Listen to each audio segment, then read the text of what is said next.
is the Masters Week, people.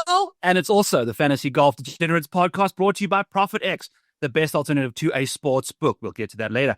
As always, goddamn, look at my co-host, Kenny Kim, sitting on that wonderful couch of his. Kenny, how are you? Hello, friends. It's one of the best weeks of the year. Always a great show. Always a fun tournament.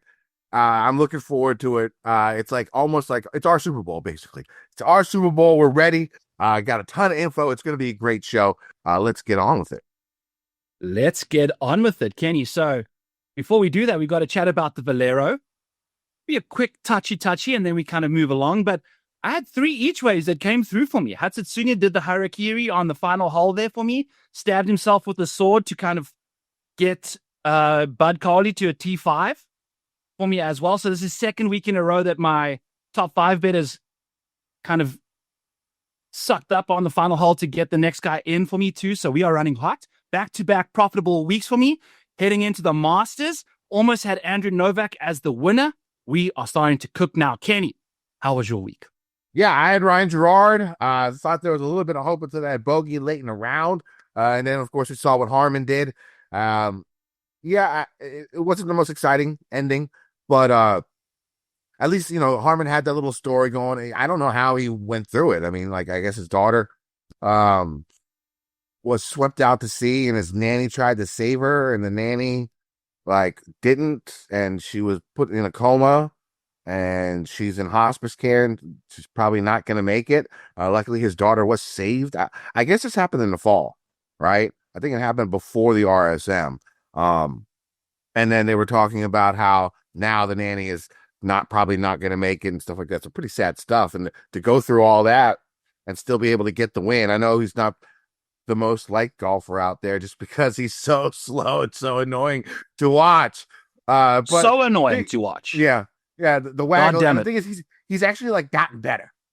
Like, it used to be worse. And it's still not great. Yeah. So I mean, not the best watch, but yeah, I'll take the Gerard runner up. You got the each way. That's my 4th second place runner up outright of the year. So it's been sort of a struggle, but you know, that's why this week's fun. It's Masters. Last year I hit Valero. I hit Akshay, and then I literally shit the bed at the Masters. So hopefully this year, yeah, didn't hit it. So maybe this year we go buck wild at the Masters. That's going to be the hope for this week. Pretty tough course out there, right? All we need is some global warming, Kenny. Some wind, and off we go, baby. Because wind makes golf courses fun as shit. But before we do that, I want to tell you, if you are sitting watching this and your name is Brian and you can't reach 170 mile per hour ball speed, go play professional golf because you will win golf tournaments. We've had 2 of these sons of bitches now completely crush our dreams. Mm-hmm. Where the hell did this even come from? On my show, Kenny, on Tuesday nights at 7 Eastern, back 9 bets, I pulled up as a contest to like get a free month into my Discord, which is the least profitable golfer over the last 12 months. It's Brian Harman. If you've bet to win $100, win market, top 5, top 10, top 20, it would have lost you $1,700 in the last 12 months.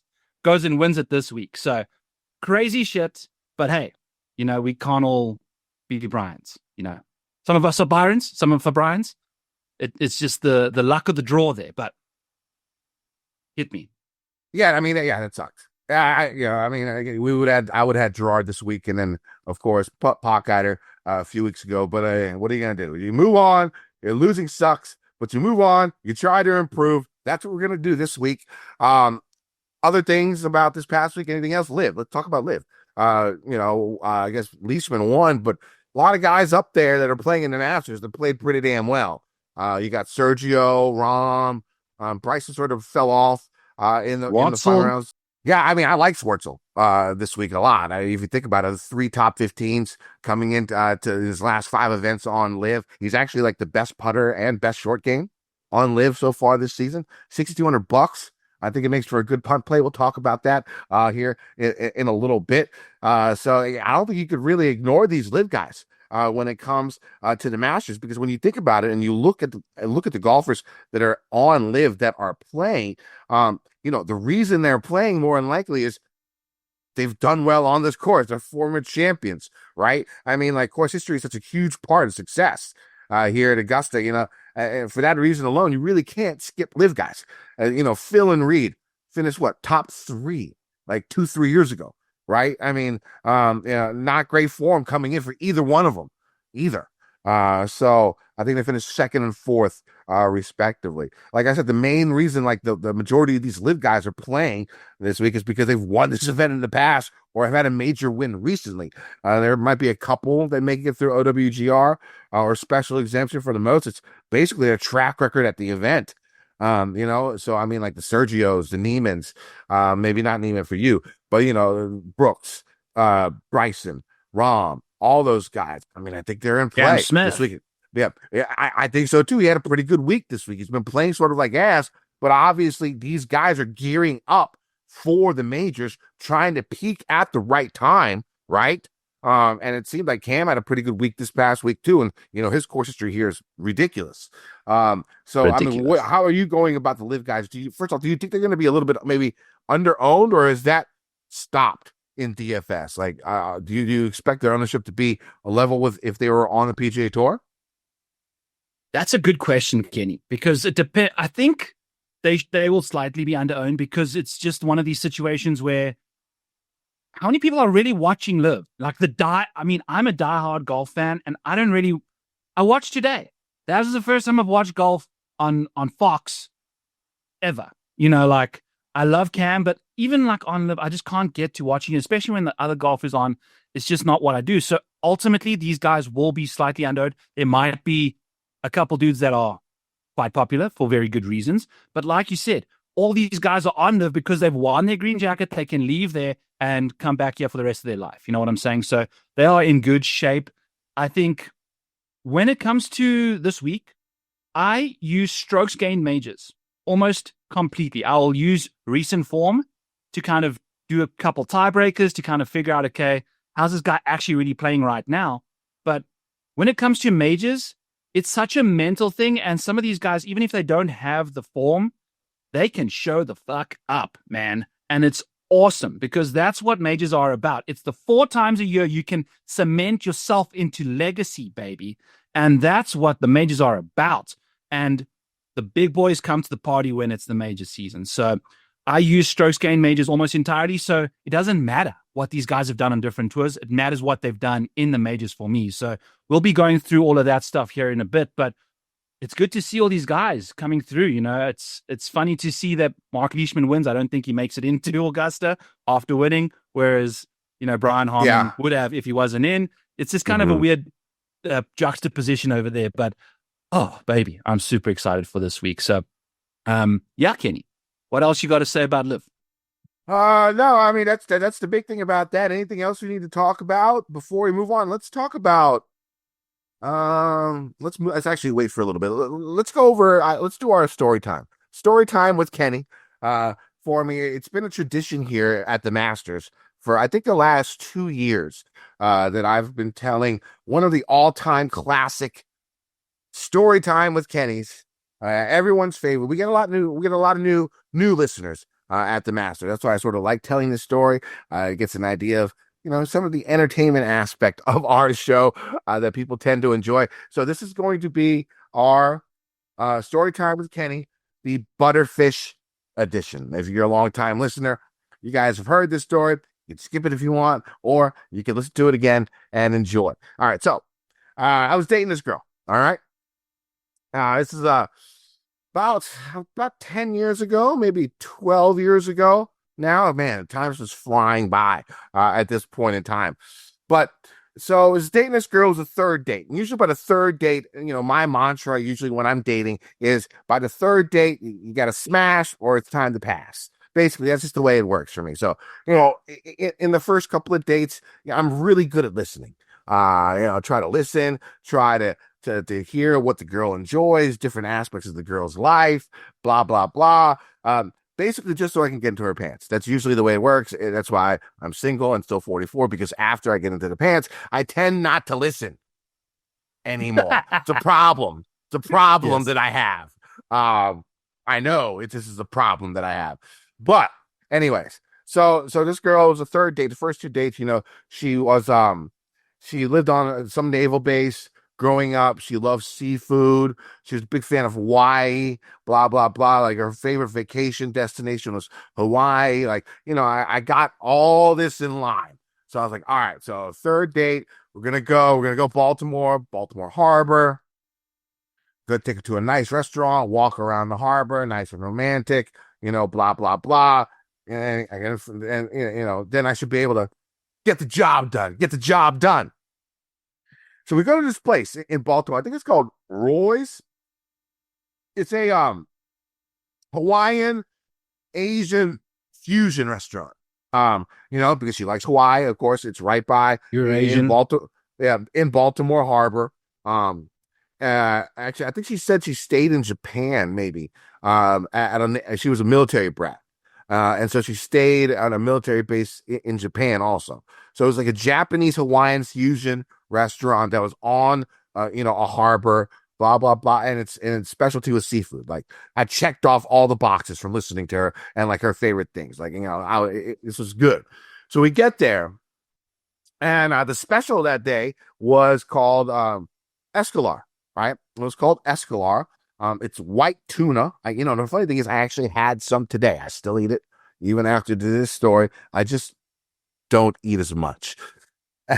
Okay. So we're there. And so, the waiter goes over the specials. And, when you're on a date like this, and you're with a girl for the first few times, it's good to like make her think that you like you're exciting. And, so you want to try new things. I never really heard of Escalar before, and she hadn't either. Right. And so I was like, all right, let's try it, just to be the bold guy, right?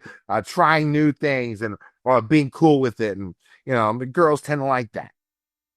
And so, I tried this big, humongous, like 10-ounce piece of fish that comes out miso glazed. I think it has some Japanese vegetables. It was fabulous. It was delicious. One of the best things I've eaten in a while, And so afterwards, we eat it. I eat it. We walk around the harbor, blah, blah, blah, romantic, kiss her, she's like, let's go back to my place. I'm like, yes, I actually do the yes pose, like behind her back when she says that. So we get back to her house. And at this point in time, I'm thinking something's sort of wrong with my stomach. I'm not really sure what's happening down there, but it's not like intense, horrible. I think I could still, do what I need to do. All right. And so we're on the couch. She puts a show on Netflix and I make my move. I was about to make my move. And what I realized at one point in time, while I'm trying to go over, is like I start sliding. She has one of these like the couches I have, like this pleather type, but it's like white, right? It's a white like pleather, like smooth, slick type surface. And I realized I'm like sliding on it. So I'm sliding on her. So I'm like, why am I sliding? Like, what is going on? And I realized, like, I have basically shit myself. And I did not know that I shit myself. Didn't feel anything. And so I was like, what is going on? And so at that point in time, I'm freaking out. Like, I'm on her white ass couch with stuff coming out of my butthole, right? Like, and it won't stop. Like, it just won't stop. But the thing is, like, I'm not even feeling it. I'm just getting more slippery. Like, I'm literally just slipping and sliding on this couch. So I'm like, okay, I got to get out of here. Like, what else can you do in that situation? Like, you can't be like, oh, sorry, I shit my pants. Let me go wash and then come back and try to smash. That's not going to work, probably. Probably not going to work. So at this point in time, I'm like, okay, I just got to leave. And so I just tell her, like, I'm not feeling well, blah, blah, blah. I got to go. I'll call her. And like, basically, like, I turn so she doesn't see like my butt, which is just covered in whatever. At this point in time, I really don't know what's going on. Okay. Because like, I'm like, something's wrong with me. Like physically, like do I have to go to the hospital? Like, what is going on? Because I did not feel anything come out the butt. Okay. And so, I turn around so she doesn't see it. And I look back at the couch and I'm like, Oh my God. It's just like this greenish, like hue of like slime that's like all over like white couch, right? I'm like, I'm not gonna get laid by her ever. I knew it. So I walk out the door. I go into my car. I got to put like a towel on the driver's seat, right? I'm losing focus here. Hold on. Hey, this. Oh God, we've lost Kenny entirely. Okay, there we go. We're back. We're back in focus. And so I'm sitting there and like, what just fucking happened, right? I'm like, what happened? So I go to my phone and I Google like Escalon, and the first thing that pops up, like when you're talking about Escalon, the first thing that pops up is like, do not eat more than 6 ounces, because eating too much of this is like on Google, like eating too much Escalar can cause anal leakage. Anal leakage. Like, why would restaurants serve something that could cause green slime to come unnoticed out your butthole? I don't understand. What does it cause, Kenny? Anal leakage, all right? And so it's like, so I'm pretty sure like the server must have fucked with me. Is what I was thinking, because I worked at a restaurant. I talked to my chef. He's like, yeah, you can't have more than like 5-6 ounces of that. Like, I guess it's like a known thing among like seafood chefs. I think they knew I was on a date, and this is just me being paranoid probably, but like I was on a date, I was gonna I don't know, and they gave me the biggest motherfucking piece out there. Motherfucker was like 10 ounces char grill. The crazy thing is, it was delicious. So if you ever get a chance to try it, I would, but just limit yourself to like 3 or 4 ounces. Yeah, so never talk to that girl again. Don't know what happened to the couch.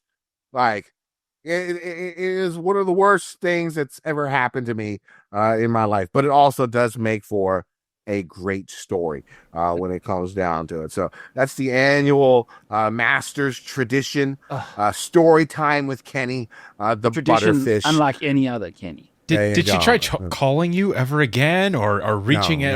No, it was over, eh? She burnt the couch and threw it out the window. I don't.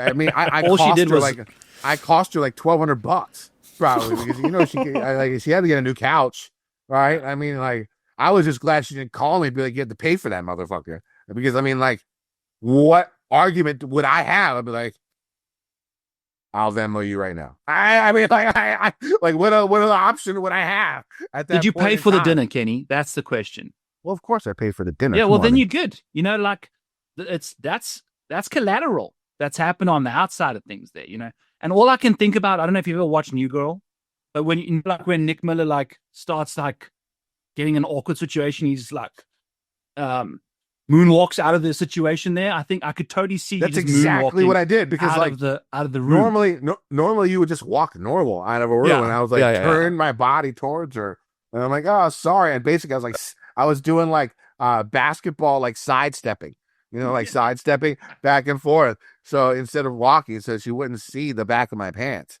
So that was not great, but funny, like I said, I had 2 pieces of Escalar Nigiri today, which was like less than an ounce, probably an ounce and a half. I have to limit myself, but it's delicious. Just don't eat too much of it, especially if you're trying to get laid. Well, it depends who you're trying to get laid by as well. Anyway, moving along, we will get right to the next little part of the show here. Should we chat about some ProphetX Xfinity over here? ProphetX, as you should know it. It's the best replacement to a normal sports book. It's a community where you can go and place whatever bets you want out there and get people to match it up with you. You have got matchups. You can get rounds under par. I was crushing it this week with the rounds under par after each round blew out there. And me and Kenny last week had our matchup situation going on where I had Justin Rose and you had Eric Cole. And Justin Rose was leading for 3 rounds in a row, and Eric Cole ended up winning the matchup. So you can have a good time on there. I'm completely butchering this whole situation. Can you tell the people what you think ProphetX is all about? All right, make sure you use promo code FG Degenerates. Get yourself 2% back, up to $300. I like the site because, like you said, what you can do is it's peer versus peer. I'm sorry, peer versus peer competition is what it is. And so, the book, ProphetX, only takes 2% of your winnings. And so in most books, there's only like 2%, 3% of the people that gamble on most books are winners. Like everybody else is a loser. Those are the numbers that you have to go against when you are betting on other sites. Now, when you're on ProphetX, 48% of the people that play on ProphetX, they win. It's a lot bigger, a lot better chances of getting money and being a winner on ProphetX. And so what we did last week, of course, is we did the matchup where it was I had Cole and Byron had Rose. Started off at even money is what it was. And then people started adding to and matching both sides on who they thought were going to win. And so that, of course, adjusted the number. I think it ended at minus 140 for Eric Cole and plus 110 or 115 for Justin Rose. And then even in that, you can actually try and adjust and get better lines also. Like what you do is if you didn't like the 140 number, minus 140 number, you could try and put minus 135 out there, right? Or minus 130. Now, someone would have to match that on the other side. Another peer would have to match that on the other side to be able for you to get that number. And so that's how it works. Plus 130. If you lay down a minus 130, the other person gets plus 130. It's just literally a flip. And then whoever wins, the reason why it's only 48% of people winning, because it's just a 2% commission on those winnings. So it's a really awesome situation. I threw out a Justin Rose round 2 situation over 71.5 strokes. I said no. Some dumbass on the internet said yes. I made some money off of him. And he even came after me on X. ProphetX X. It was awesome. He's like, I'm taking your money right now. And then once he said that to me, I was like, let's go, baby. Because I knew it was going to cash. Because you don't get cocky before your cash. We all know this. You don't pre-celebrate these things. So it's a lot of fun because you can throw whatever bets you want out there. Ultimately, down the road, that's where we'll get to. Once more of you guys sign up using code FG Degenerates to get yourself up to 2% in all your deposits that you put in the first time round. So we want you guys to join us. We'll be rocking and rolling with lots and lots of matchups and things going forward. I've asked ProphetX to put out a Joaquin Niemann and Corey Connors matchup, which I think we'll get to. Should we just get to it right now, Kenny, and just chat about these two guys? Because Corey Connors is a stalwart of the Masters. I'm a big believer in his consistency at this venue. And Joaquin Niemann is one of the only guys. If you take a look at the top of the odds board, you take a look at the top of the DFS slates over here, he's got one top 20 in the last 21 major appearances. That's as many as Akshay Bhatia has in 5 major appearances. So and I get it. $300. He's like 30-1 to win the Masters. Yes, he's playing amazing on LIV right now. But you know what I'm saying about major track record? This guy don't got it yet until you got it. So here's my thoughts on this. On ProphetX, I think you can get extreme value on Niemann on this matchup, because I think a lot of people are going to think the way you're going to think. And remember, when it starts, it's going to be even money when they put this up, right, Byron? I don't know. It might be somewhere minus 120, plus 120, but it will be pretty close, and then whichever way you guys think the market should be, you guys dictate the market. So if you're liking one side early, you can hammer that bad boy, and then all of a sudden the other side starts catching a bit of steam. So it's a fun situation. I think Connors is going to get some steam over Niemann because everything you said, people just don't believe in Joaquin Niemann, right? And honestly, like, the guy's a good golfer. at some point in time, you would expect that he should perform at Augusta. I think the best finish that he's had at a major was at Augusta. I think it was 16th, right? 16th. Didn't he finish? Yeah, 16th at. So this has been his best major.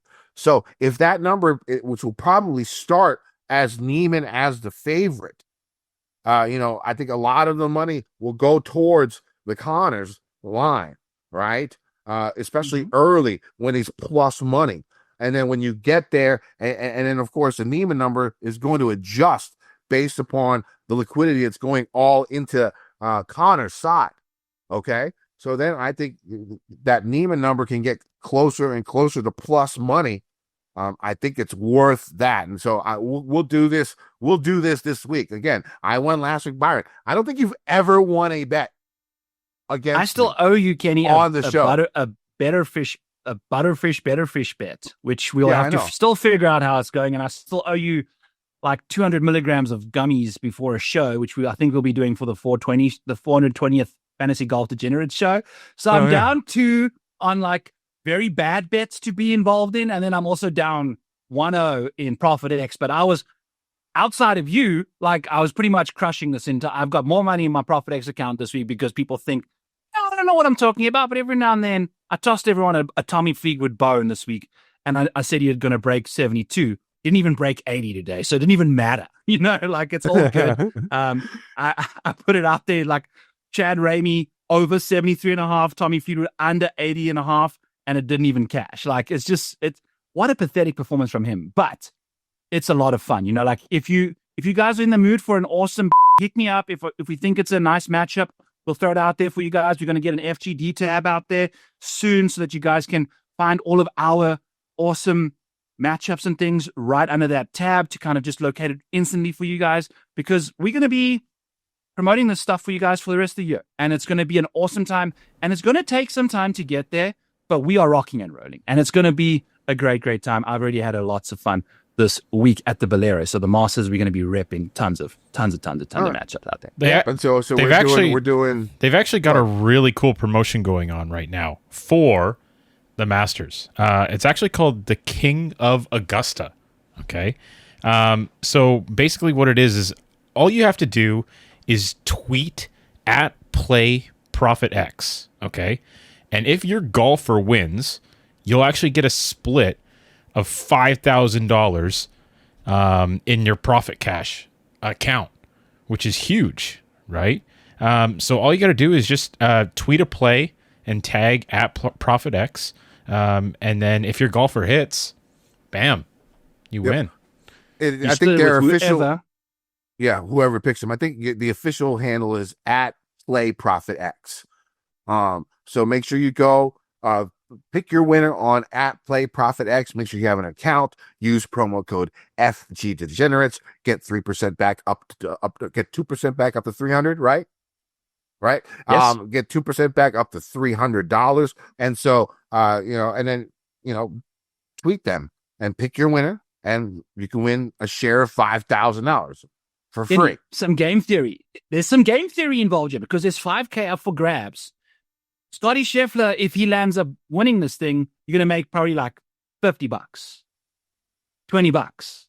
So do you want to just make $20? Or do you think that Justin Rose is going to win this thing and make $1,000? I don't know, whatever. You got to think how it's going to go. And it's like one and done, basically. You're trying to just figure out the game theory of this contest, which is really fun. So ProphetX, we are trying to promote this thing, and they are also trying to show you guys some love as well, putting out $5,000 there in ProphetX cash for you guys. So be sure to just listen to the rest of the show. We're going to give you some fun pointers, where to go, where not to go.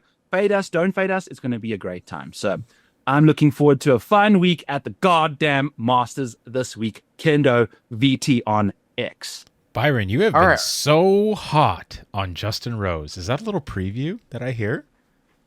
Baby?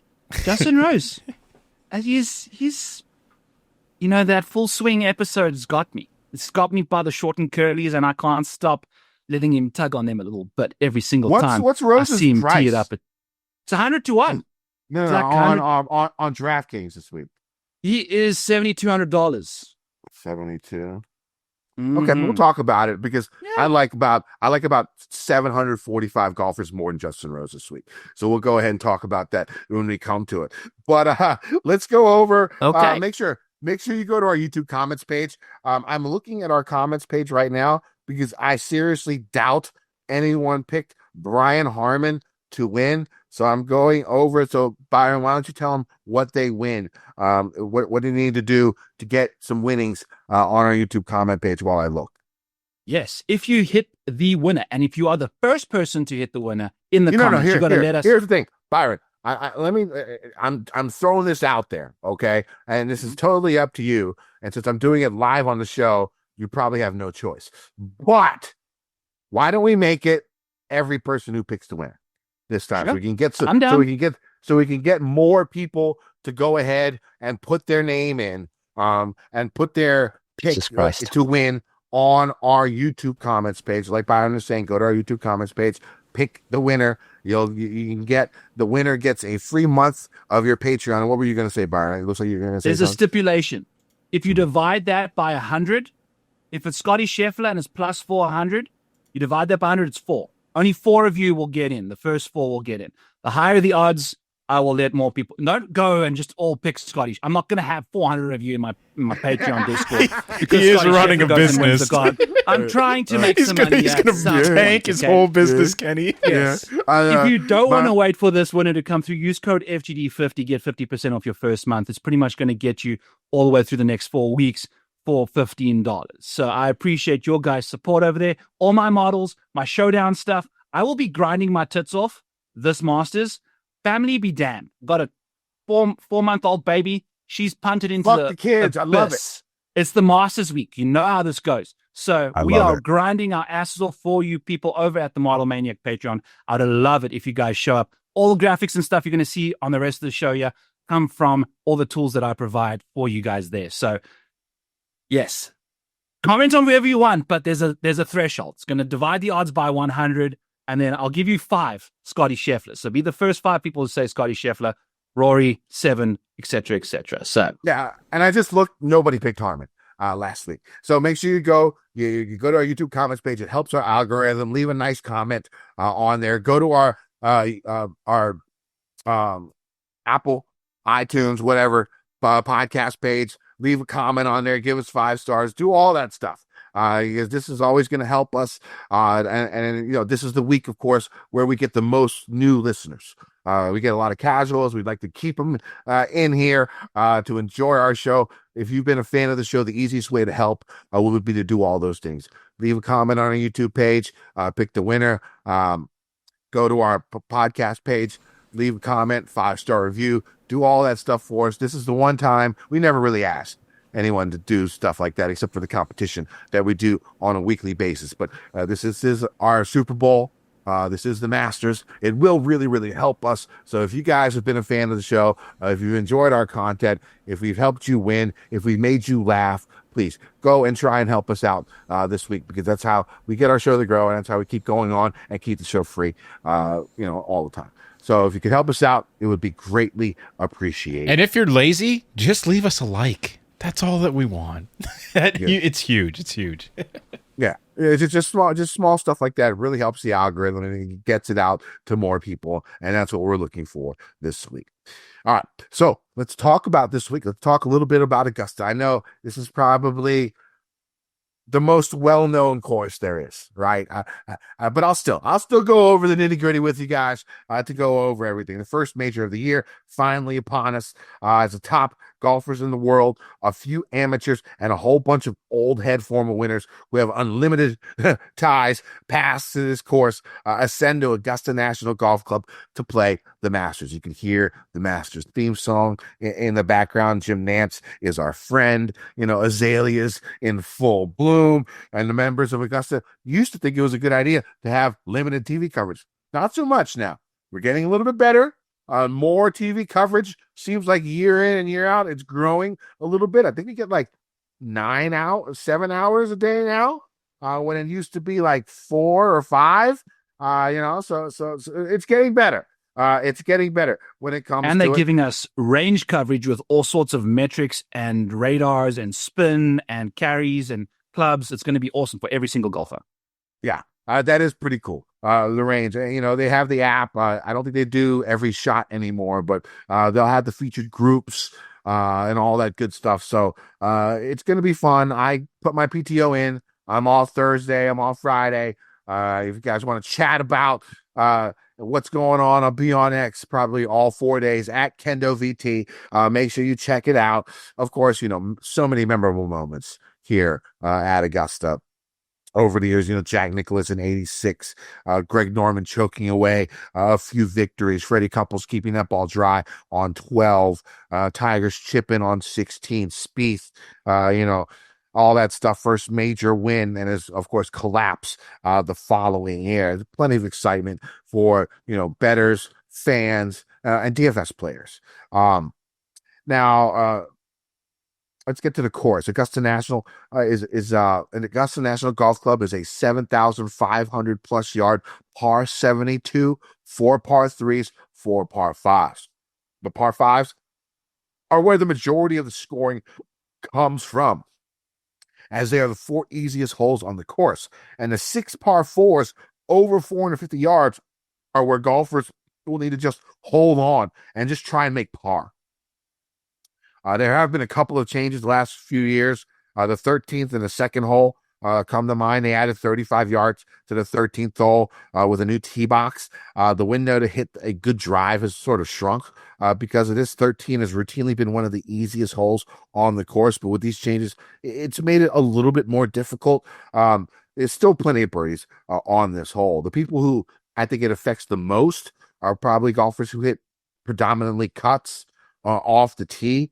The hole is in the shape of a banana with a huge right to left dog leg. So with the window to hit a good drive being so narrow, it might be tough for cutters off the tee to hit the fairway. And this is something you see throughout the course. It definitely favors golfers who hit it right to left.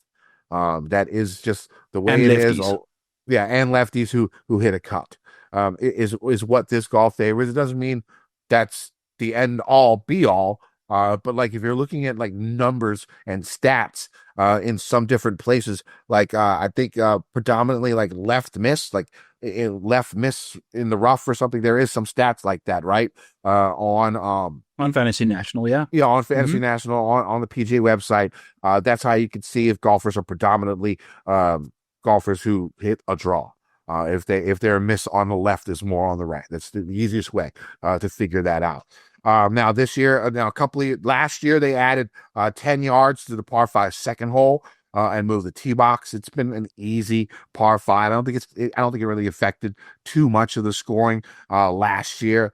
And then a couple of years ago, I think it's 3 years ago, they decided to go back old school and eliminated some of the rough that had been added in certain areas over the last decade. I mean, the course has seen different rough heights, but it's never been tall. But sometimes it's really short. When I went in 2017, it was crazy. Like the rough was like what my golf club's greens were.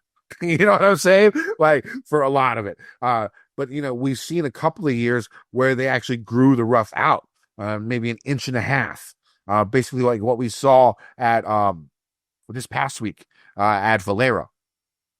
And so what they've done is, they've eliminated the rough in these areas, in some areas, and it's been added, and it's kind of a big impact as some bailout zones off the tee will now have the short grass, which in turn will make wayward shots go even more wayward. Right. Another thing about adding the short grass and eliminating some rough is that there will be more spin on the ball from these areas, which used to be like a little bit thicker rough.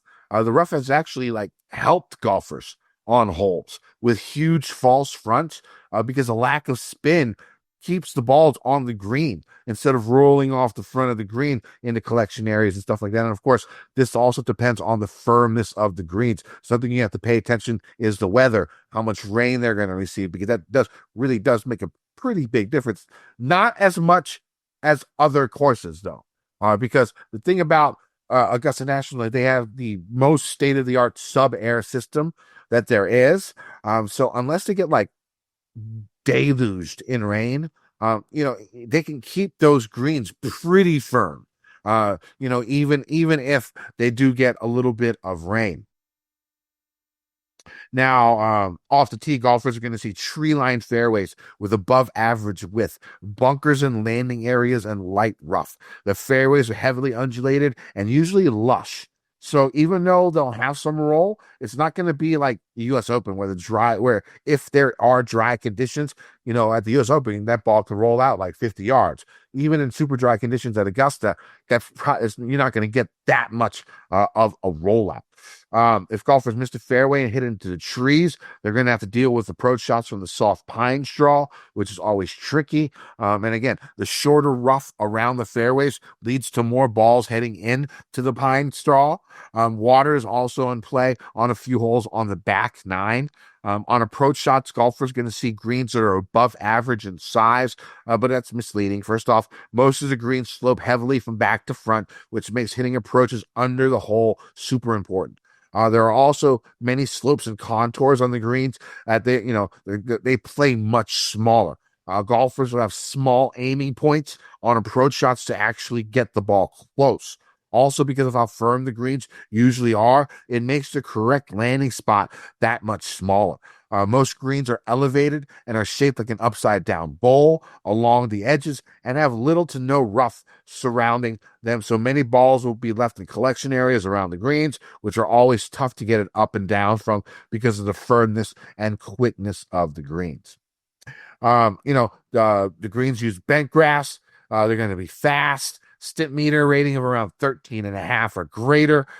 Bunkers and collection areas surround almost every green, with water surrounding a few of the holes. All right, so Byron, what are you looking for in golfers this week for the Masters and for majors, period? Awesome, Kenny. You can tell we've done this for so long because you just teed me up perfectly there. When it comes to Augusta, 50% of Augusta, the Masters winners, have won a major in a prior start before. 77% of winners of the green jacket have finished second in a major before putting on that beautiful goddamn green jacket. So basically 8 out of every 10 golfers that put on the green jacket have finished second or better in a major before doing so. So I'm going to share my screen for you guys right over here so you can see what's going on with my model. Mike, you can see my mouse moving around here just beautifully for you guys. Beautiful. So on the screen right now, I have this filtered by the best finishes in majors since 2018. I don't have this thing going back a million years. I'm looking for the last 7 years. You can see, okay, Scotty Scheffler, Colin, John Rahm, these guys have all won a major in the last little while. These are guys that 50% of the time win the Masters. If you're taking a look at second place finishes, we have got Rory McIlroy, Ludwig Oberg, Victor Hovland, all the way down to Billy Horschel and Cameron Young. We've finished second in a major in the last 7 years. So these are all guys that fit that 77% trend. But when it comes to this situation, you're not looking, you got 41 guys that check that box. So what I'm looking for really are guys that don't check that box. And if we filter here by the best or the highest priced options, this is the main reason why I don't think Joaquin Niemann's going to have success this week. If you take a look at his success in majors, his best finish at Augusta is a 16th. His best finish in a major is 16th place. Patrick Cantley, best finish in a major, 3rd at last year's US Open. We've got Russell Henley, who I think is going to win the US Open later on, but he finished 4th at some tournament a little bit down the road here, the Masters in 2023. So if you're scooting across the board here, you can see all these guys' track records for the multiple years for the different tournaments. It's bad fucking ass. Use code FGD 50% off.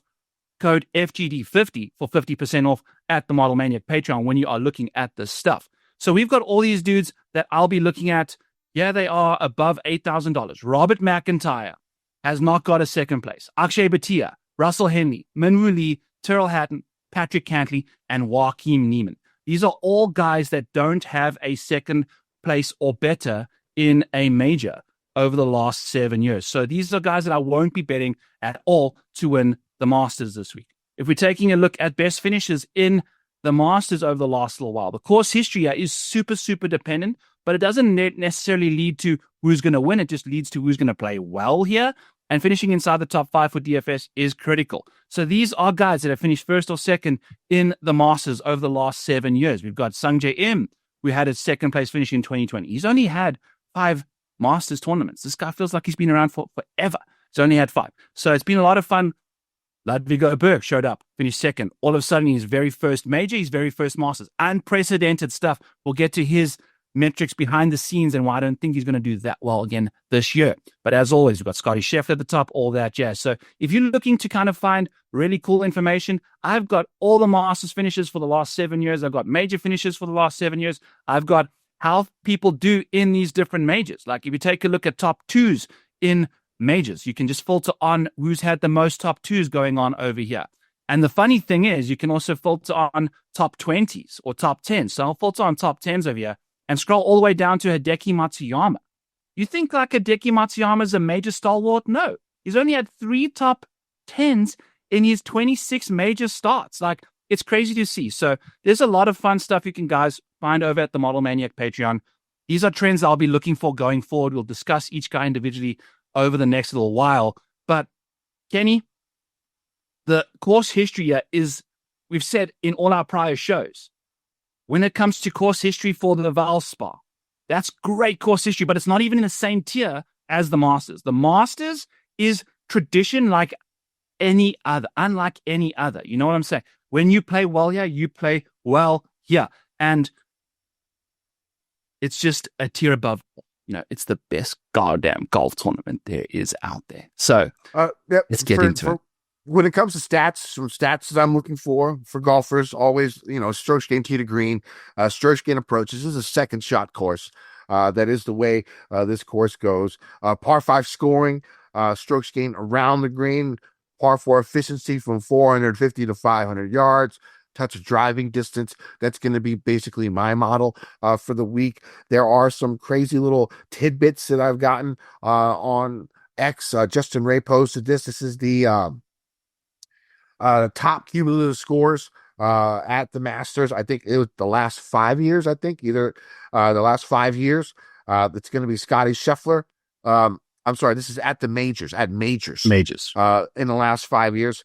Scotty Scheffler is minus 79, is 79 under. Xander Schauffele is 56 under. Rory McIlroy is 40 under. Morikawa is 35 under. And John Rahm is 34 under. That was from Justin Ray. And then Ron Close at PGA Splits.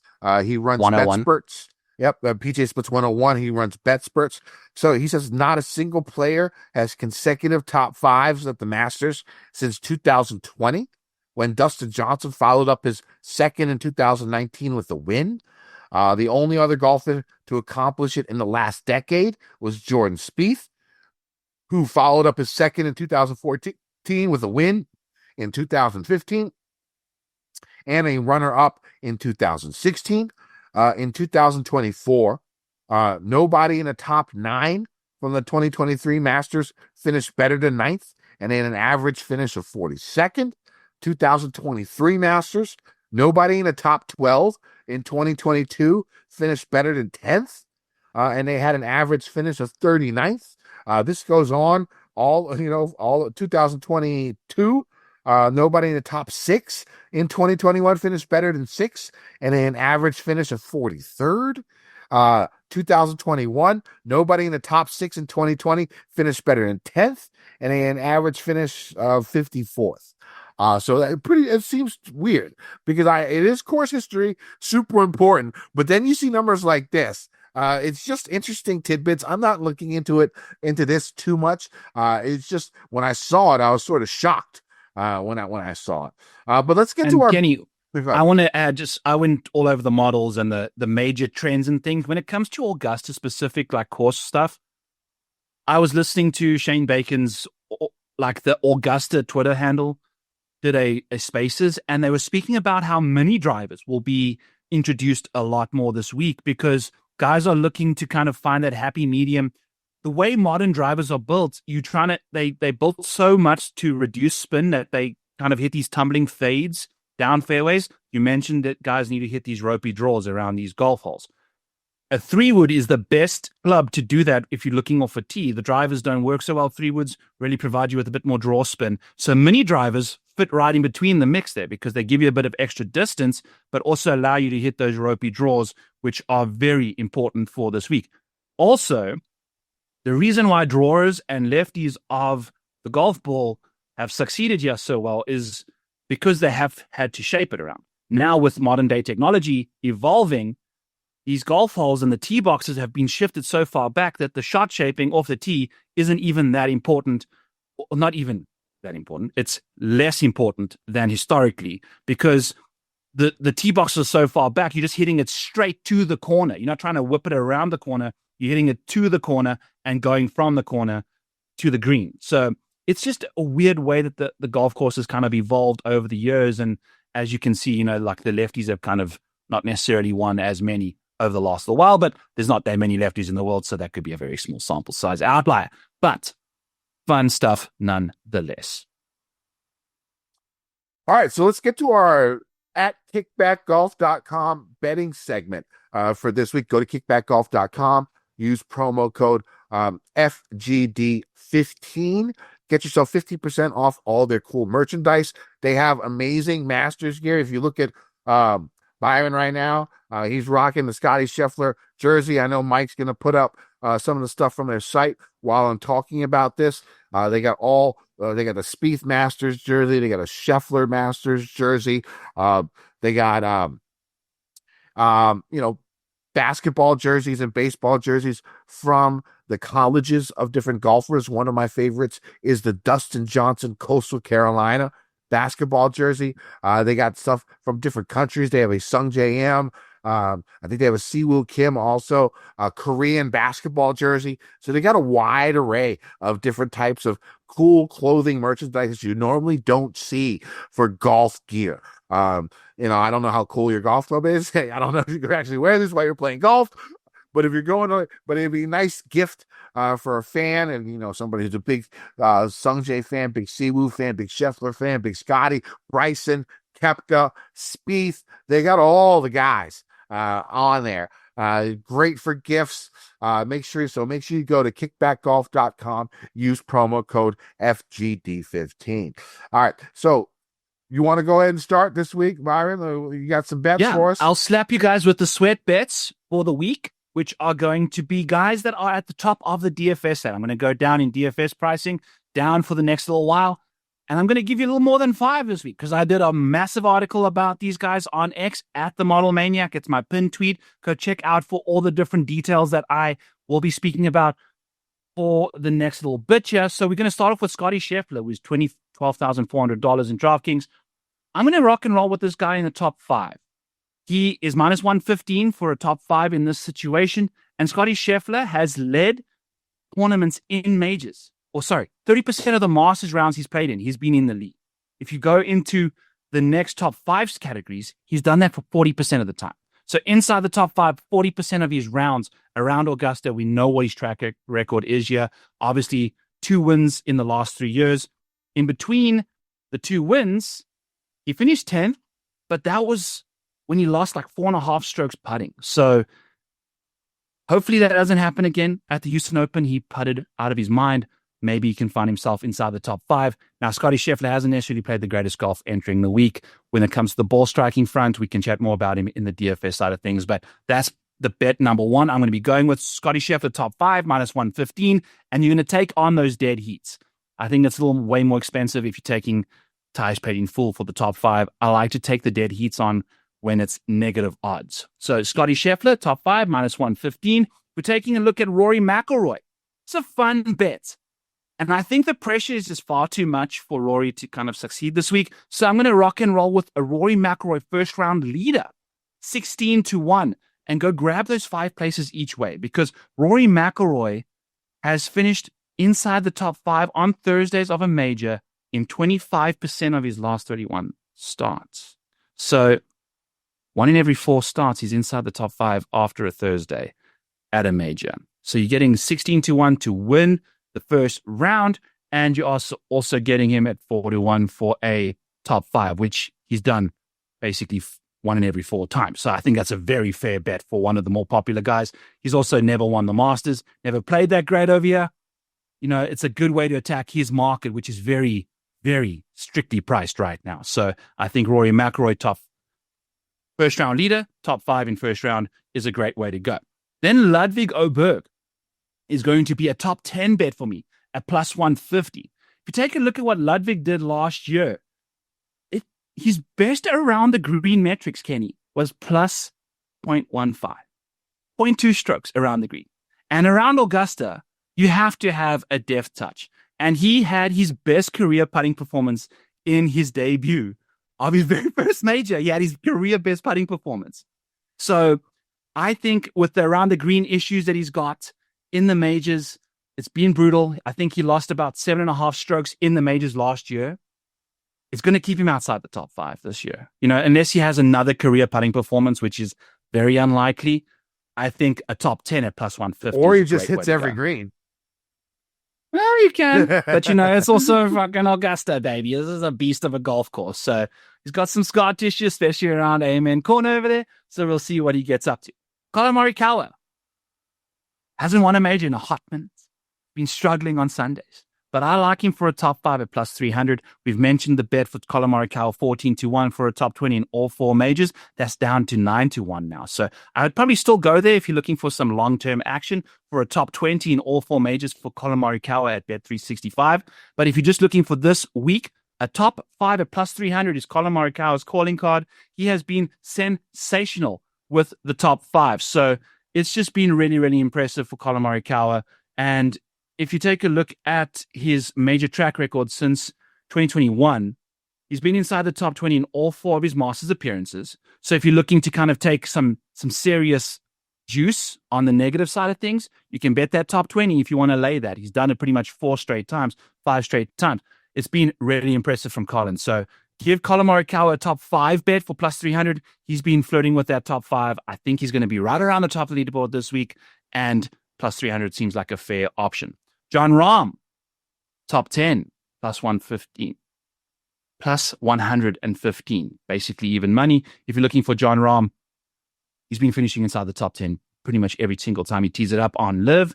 He's been finishing inside the top 10 every single time he tees it up on the DP World Tour, and his last finish in a major was a top 10. So John Rahm is just a top 10 juggernaut when it comes to LIV and majors. It's just really what he gets up to the last little while. So those are some bets that I would suggest to play if you're looking to kind of sweat out the best bets at the top of the board. We'll get into a couple more later on after Kenny gives us his outrights and other situations for this week.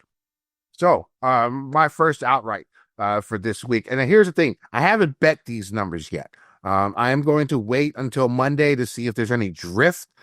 So this is who I'm thinking of betting. Most of these will be on my card come Wednesday night when I post it out on X. But I am going to wait until we're recording this Sunday evening. I'm going to wait until Monday to see what these numbers sort of go to because I don't think I can bet all of these guys if their numbers are the same as they are now. So I am hoping for some drift on some of them, and I think we can get it. My first one's going to be Xander, 18-1 with 8 places. I mean, look, last year Xander was where Rory was, 7-1, 8-1, right? And he's coming into this event with a great Augusta track record. Like you said, course history is super important. 4 top 10s, including a second and third. Gained the most strokes ever in his career with his irons at the Valspar, which is the last event that he played. This, of course, is a second shot course. Padraig Harrington once said that like great golfers, like not the elite of the elite, but like good, great golf, like really solid, great golfers like Padraig was, in his prime. They have a 2 to 4 year window where they win the majority of their big time events. That is where, this little window is where the majority of all their big wins for guys who are great, good to great professional golfers get their wins. And I think we're in that window for Xander right now. 2-time major winner last year. I think the 18-1 is an amazing value for a guy who's obviously back from his injury. You worry a little bit about his driving, right? It hasn't been the best so far this season, but over a long sample size, he's one of the best ball strikers there is in this field. Okay. But the thing is, his irons have been locked. They were really good the last time out. Of course, history, solid. Number, I think it's a great value. I think I'm actually going to bet this one now before the numbers shift. I don't know. What do you think? You think you get drift on that? Do you think people are going to bet Xander this week? I don't think so. The thing with him, I don't think so either, because it's like the rust. The rust factor is so hard with him, So he's played a bunch. I'm not worried about that at all. Like you said, he's played a bunch, but he hasn't played well. He's gained you finished 12th last time out at Valspar, right? I mean, it's not horrible, and he gained almost 12 strokes with his irons. You got to think at some point in time it's all going to come together. And for me, I think the value of that number is there. Mm-hmm. And if you think that people aren't going to bet him, maybe I'll wait. Maybe I'll wait and see if I can get a better number, like a 20, or because you can get 20 right now with 5 places. I want the 8 places. And so I like the 8-place market for maybe you can get 25 or something like that. You know what I'm saying? If his number drifts, so we'll see. Maybe I'll wait a little bit to bet him. The next guy is going to be Brooks Koepka, 28-1. This is more of a long-term play. I've talked about this before with Koepka. I put $50 on Koepka at every major. Is what I'll do. He's always going to be 20 to 30 to 1. All right. He's the most prolific major winner of our current time. Right.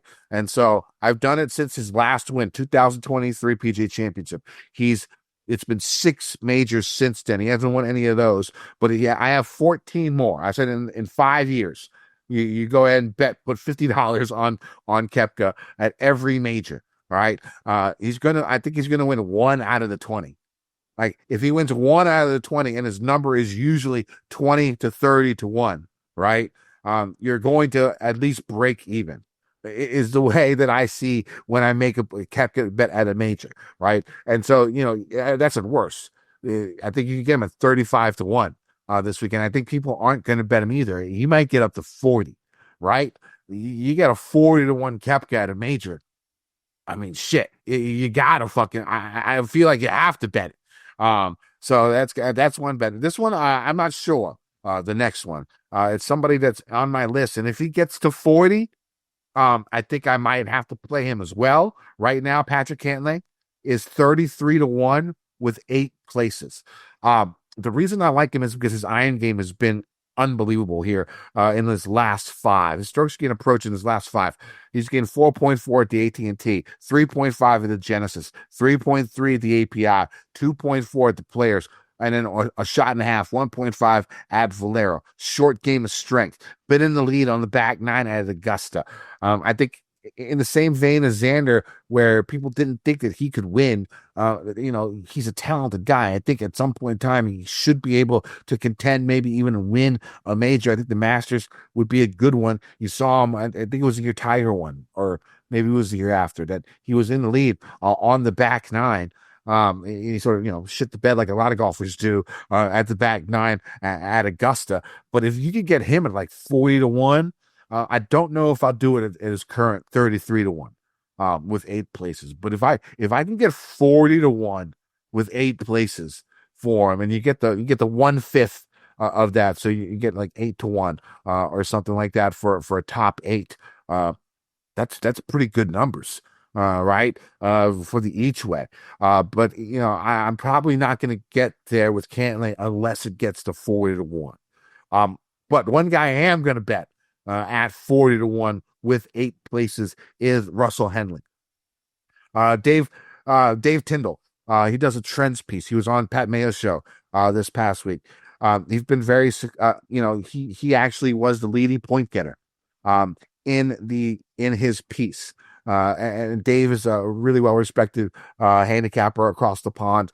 He does this trends piece every year, and the guys who are usually near the top of his trends piece do very, very well. But I mean, that's not the only reason. He's been very successful at the majors the last couple of years, including a 4th at Augusta a couple of years ago. I think he had a couple of other top sixes, last year. So that he can perform at a major. In his last 3 events, he's gained 21 strokes on the field tee to green. Like, with a win. Like, he's coming in hot. Like really hot. And then, his iron play, his short game, very, very good. He's definitely going to be one of my bets at 40-1. I might even bet that today. I don't know. He might run a little bit of steam because he's been playing so well. We'll see about that. My next one, it's going to be Sepp Straka at 50-1 with 8 places. I think he's been one of the 5 best players on the PGA Tour this season. His run, he's had a bunch of really, really strong finishes. His iron game has been elite. I like the way, like, super elite, like gaining like 4 more strokes in like the majority of his events, like since in his last like 8 played, right? He's had a lot of top finishes. He's had a win. I think he was 41st in his maiden attempt at Augusta, 16th last year. The guy has big wins. I think the next step for him is major contention. And I think it can happen this week. I think he's literally one of my favorite plays. He was going to be my hustler play of the week. And Mike, I'm going to have to change this when we get to it. But he was going to be my hustler play of the week. I do think he's going to be popular. The more I see who's around him in price in DFS, I think he's going to be too popular to be a hustle play of the week. My hustle play of the week is going to try and be a low-owned guy that, can get you a GPP, and I don't think he's going to be single-digit owned. So I'm going to adjust that sort of mid-fly. So, Mike, if you make graphics for that, I apologize. But that's why I don't know, Kenny. I think he might be single digits this week. You think? Okay, that's who I would like to make it. But we'll talk about that when we get to it, and we can make a decision when we get to the DFS part. Too. Yeah, when we get out to the DFS part. The rest are good. Oh, the rest are going to be like long shots. Basically, I'll look at Sergio. If I can get him at like 80-1. Or worse or better. Right now he's 66-1 on my book with 8 places. I don't know if I'll go there at that number. I want to get to like 80. And this is basically for my bankroll. So I know it's a major. I'll probably go over my bankroll just a little bit, but I ain't trying to go fucking crazy, right? When it comes down to it, because bankroll management, of course, is super important. But if I can get like an 80 if it's the fucking Masters. Go fucking crazy. I guess. I'm betting everybody this week. Like, everybody. Small amounts, but everybody. Yeah. But okay, here's the thing about Sergio. He's actually first in scrambling on LIV this year, 4th in greens and regulation. For the year, 2nd in fairways hit. Top 20 in driving distance. Like, he's had what is he at? Like 3. He's had 6 at Riyadh. He won Hong Kong. He came in 3rd in Miami. He's playing really good golf. So I like him. Probably if I can get him at 80-1 with 80 places, we shall see if that number comes. I'm going to hijack you, Kenny.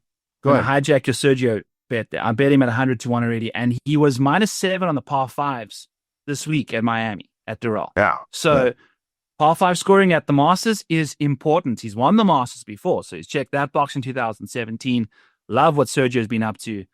And you can get him 80-1 with 5 places each way, which I know is not your jam, but there's a big number out there still for a guy that's got some pedigree around you. Yeah, I do like Sergio. I like Patrick Reed too. I bet him 100-1 to win, because that number was out there. It's dropped a lot. Yeah. Right now I'm seeing 50-1. I don't know if I do it for 50-1. But I got him at 100-1. If you can get a higher number, 80-1 or better.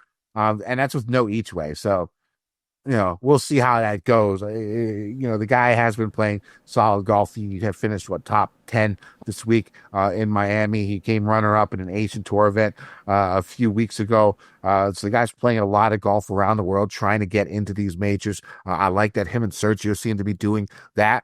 Not just playing LIV. They're getting like other reps in, which is good. And I do like that. I sort of like the number hasn't been out yet, but I like Pendrith for top debutante. I like him for top debutante. If you look at the debutantes that are playing this week, give me a second. Let me pull it up. Yeah, let me try and share my screen if I can for you. Oh, do you have it? That'd be great. Yeah, let's do this. Yeah, clear, get blanks. Yep. All right, so yeah. So these are your. So you got Maverick McNeely, Davis Thompson, Detry, Rye, Pendrith, Højgaard, Cantor, Gracerman, Echeverria, Thurston Lawrence, Brian Campbell, and Hiroshi Tai. I do not know who Hiroshi Tai is. No idea who it is. but I like Pendrith. I think he's had a top 20 at a major in the past. He hits the ball a long, long way. He's won on tour. He's a proven tour winner. The last time he played, he had a nice solid top 5 finish. Where is he? What is he? $6,700 this week? Why $6,700? Yep. Yeah. And so, the iron game's solid, really good on par 5s. Again, he hits the ball long, which is always going to help. At Augusta, he's top 25 in strokes gained tee to green in the last 24 rounds in this field, and this is like one of the best fields you're going to see when it comes down to the Masters strength of the field. Let's see how he is in the last 100. In the last 100 rounds, he is. Where are you at, Taylor?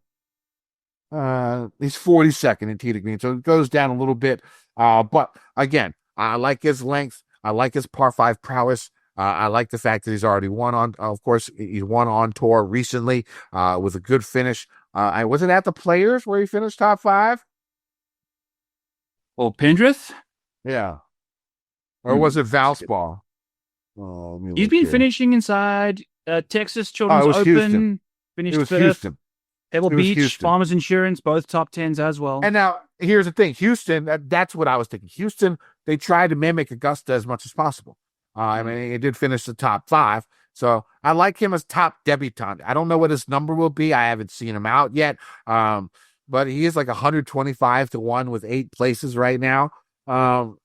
We'll see. If that number can drift to like 150 or something and I can afford him, I will definitely be looking at that. And then I like Charles Schwartzel, 200 to 1 with 8 places. 3 top 15s in his last 3, including runner-up in Miami, first in putting and scrambling on LIV this season, top 10 at Augusta 3 years ago, and he's made 4 of his last 5 cuts at the Masters. So that's going to be the grouping where I'm going to be looking for my bets. I have my final card out on Wednesday on X at Kendo VT. You got some other bets for us here, Byron? I do, buddy. I do. So right off the top rope here with Schwartzel, plus 125 for a top 40. Ties paid in full, ties paid in full, or plus 150 for the dead heat option. You're taking a look here. We've got 1, 2, 3, and a T50 in his last 6. He's really doing some good stuff. Played really nicely at Doral the last time he was out there. So that's good to see in that department.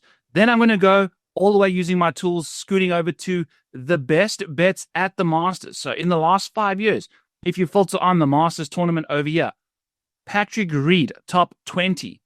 He's returned you, if you were looking to bet $100 every single time he played the Augusta, he would have returned you 356 bone hairs in that department, having lost it only one time in 2022. He is now currently plus 185. I grabbed him with 4 units to win at plus 210 in the Model Maniac Patreon. So I am a big believer in Patrick Reed this week. I think, look at this course, Rick. This course history is insane for him. And he did some good stuff last week. If you're taking a look at Scotty Scheffler, obviously you don't want to be betting him at those ridiculous odds, but take a look at Colin Morikawa. He's been really, really impressive in this top 20 market here, having finished 4 times inside the top 20. So you can find all different types of situations in this tool over here. And I have a couple more for you. I've got some of the worst bets at the Masters. There's been a Rory McIlroy top 20. He's only cashed that thing 2 of the last 5 times. Taking a look at Bryson DeChambeau. Just by the way, looking at top 5 bets, boom, look at this situation for Bryson. He's never finished inside the goddamn top 5 at the Masters ever. His very his first worst time major. It's his by worst far. major. Absolutely his worst major. But 6 last year. Yes. What's his And best finish? Kenny, I will tell you now, based off of what I took a deep dive at, if you're looking at Bryson DeChambeau, he gained a casual 8.5 strokes in his very first round and then lost strokes in his weekend performances each round. So when the course was soft, now it might be a little bit more wet this week. You'll see what happens. But I'm a big fan of fading Bryson. And then when it comes to Justin Thomas, I think he's going to miss the cuts. I'm going to scoot over here to Justin Thomas's situation, filter on everybody's in the tool. Going to zoom out a touch over here while I'm doing this and make sure that I can show you exactly what's gone on in Justin Thomas's world over the last little while. There's JT. Let's take a look at what he's been up to over the last little bit. At Augusta, he's missed the last 2 cuts. So Justin Thomas, to miss the cut, is plus 360 this week. He's missed the last 2 cuts at Augusta. He missed 2 cuts last year at the Masters and the US Open. He missed 3 cuts in 2023. And after he won the PGA Championship, missed the top 20s there quite religiously. But lately, in his last 8 majors, he's missed 5 cuts. Like, he's got a major bugaboo going on right now. So I think plus 360. But don't you think that a lot of those majors were happening when he was at the low point of his career, like when he was playing really, really poorly? It looks like he's back, right? I mean, wasn't he playing better towards the end of 2023? You know what? I'm gonna completely argue against you. I'm gonna just go and click more buttons, and we just pull up here. Here's Justin Thomas. If we take a look at what he's been up to the last little while, if we go to his recent performances, we can go to 2023. What his major issue was in 2024, right? Justin Thomas entering 2024. Yeah, missed those cuts. 2022 missed those cuts. So we can go to his major situation, figure out the majors, get out of Schwartzel's stuff here, go Thomas, Justin, and see how he's done in all of his tournaments over that period of time. So in 2024, 2023, he was still finishing very nicely. He wasn't missing cuts, wasn't playing terrible. You can see he was playing fine. Top 20, top 10s, couple missed cuts. He wasn't playing consistently well. He wasn't. He wasn't playing very well. But still okay, Kenny. Like, there's an 8th, there's a 21st, there's a 5th, there's all T2 at the Zozo. I guess that was after the case. But if you're taking a look at his recent performances this year, it's still okay. There's a couple more high upside things, but he's got some really bad rounds in there as well. And I think what we do know is that we saw him play shit at the Valspar in 1 round. We saw him play shit at the Players in 1 round. Like, he's just completely lost the plot in a single round. Like, his consistency, the reason he was in contention in both those tournaments is because he had a crazy performance in the next round after a poor outing on Thursday. So he's getting off to some slow starts. And if you get off to a slow start around Augusta, you got to chase on Friday, you could land up missing the cut. Now, it's plus 360. It's obviously not very likely it's going to happen, but I fancy that as an option. Wyndham Clark, another miscut potentials guy, plus 150 to miss the cut this week. This dude has been pathetic in majors. He's got 1 top 20, Kenny, 7 miscuts in 12 major performances. And 1 win. What? And the 1 top 20 is the US Open Championship that he won. Like, what the fuck was that about? So I have no idea what he's going to get up to this week. He's a big fader of the golf ball around a golf course that requires a massive hook. I don't mind plus 150 for a Wyndham Clark miscut. Yeah, I don't see. I like that bet, but I did see him hitting a lot of draws the last time he was out. Where I think was it 2 weeks ago at Houston, at Memorial. Sure, yeah. But you can hook a golf. I can go out there and hit massive ropey hooks around Houston as long as you're carrying it over all the bunkers and things. You find Augusta's a different beast. I think he was working on it because for Augusta is what it looked like to me. Yeah, because of course he usually hits that fade, and so it didn't even really need to be hitting draws. It's obviously he was practicing for Augusta. That doesn't mean I think he's going to play well, But it looks like he was trying to put that work in. Yeah. And then I have a Victor Hovland 40-1. I think it's 35 out there now. I'm just using the same principle as the Valspar when he was 80-1 to win the Valspar. Victor Hovland's got multiple top twos at majors. This guy's been flirting with victory. I mean, he could have almost won the PGA Championship the year Brooks won 2 years ago. He just hit into the lip of that bunker, man. Like, he was so close. And Victor Hovland, if you take 3 of the last 4 times he's been around Augusta, he's actually gaining a fraction of strokes around the green, which is his biggest bugaboo. He typically steps it up in the majors when it comes to chipping. So around Augusta, he's been okay.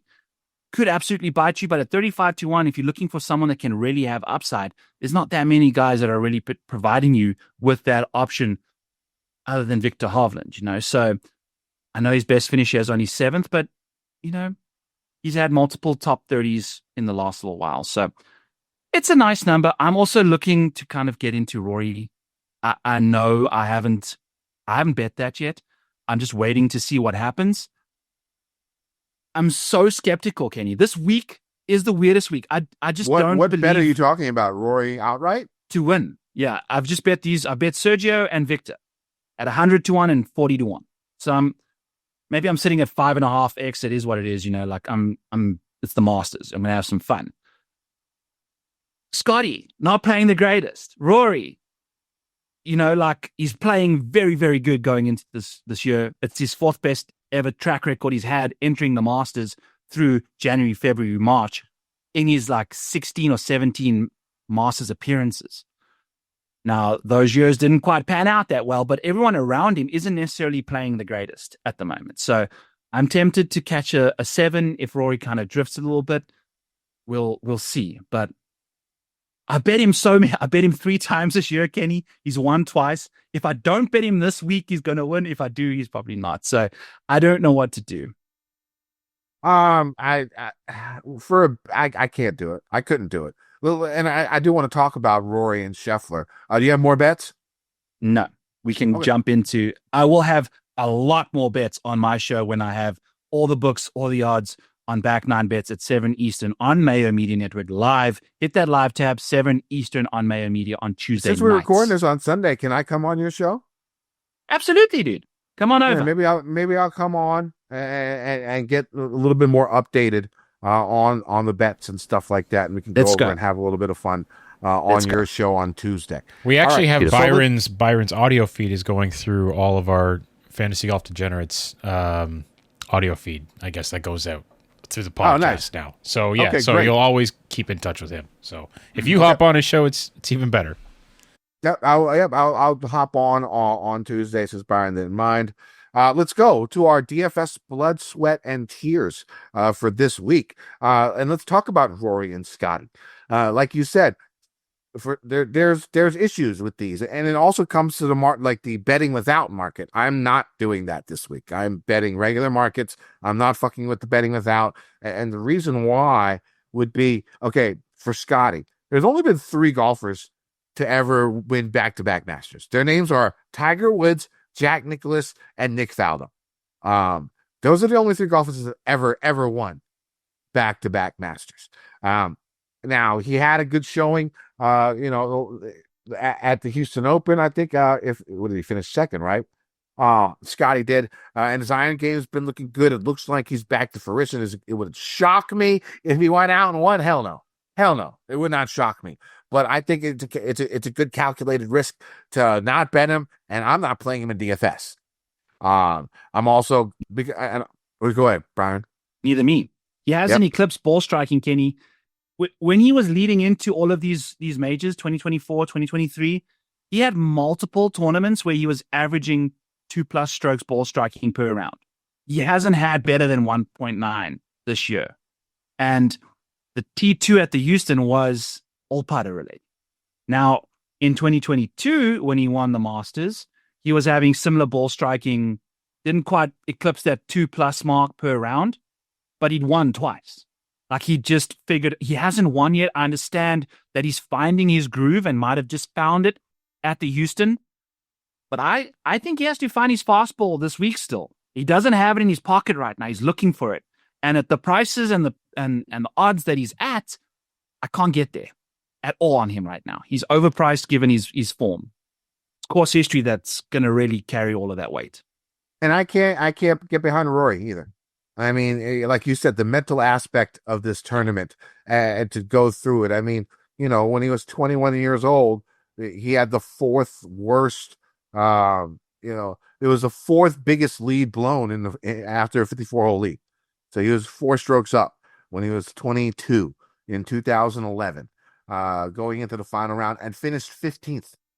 Yeah, he was in the so lead. bad. 4 strokes.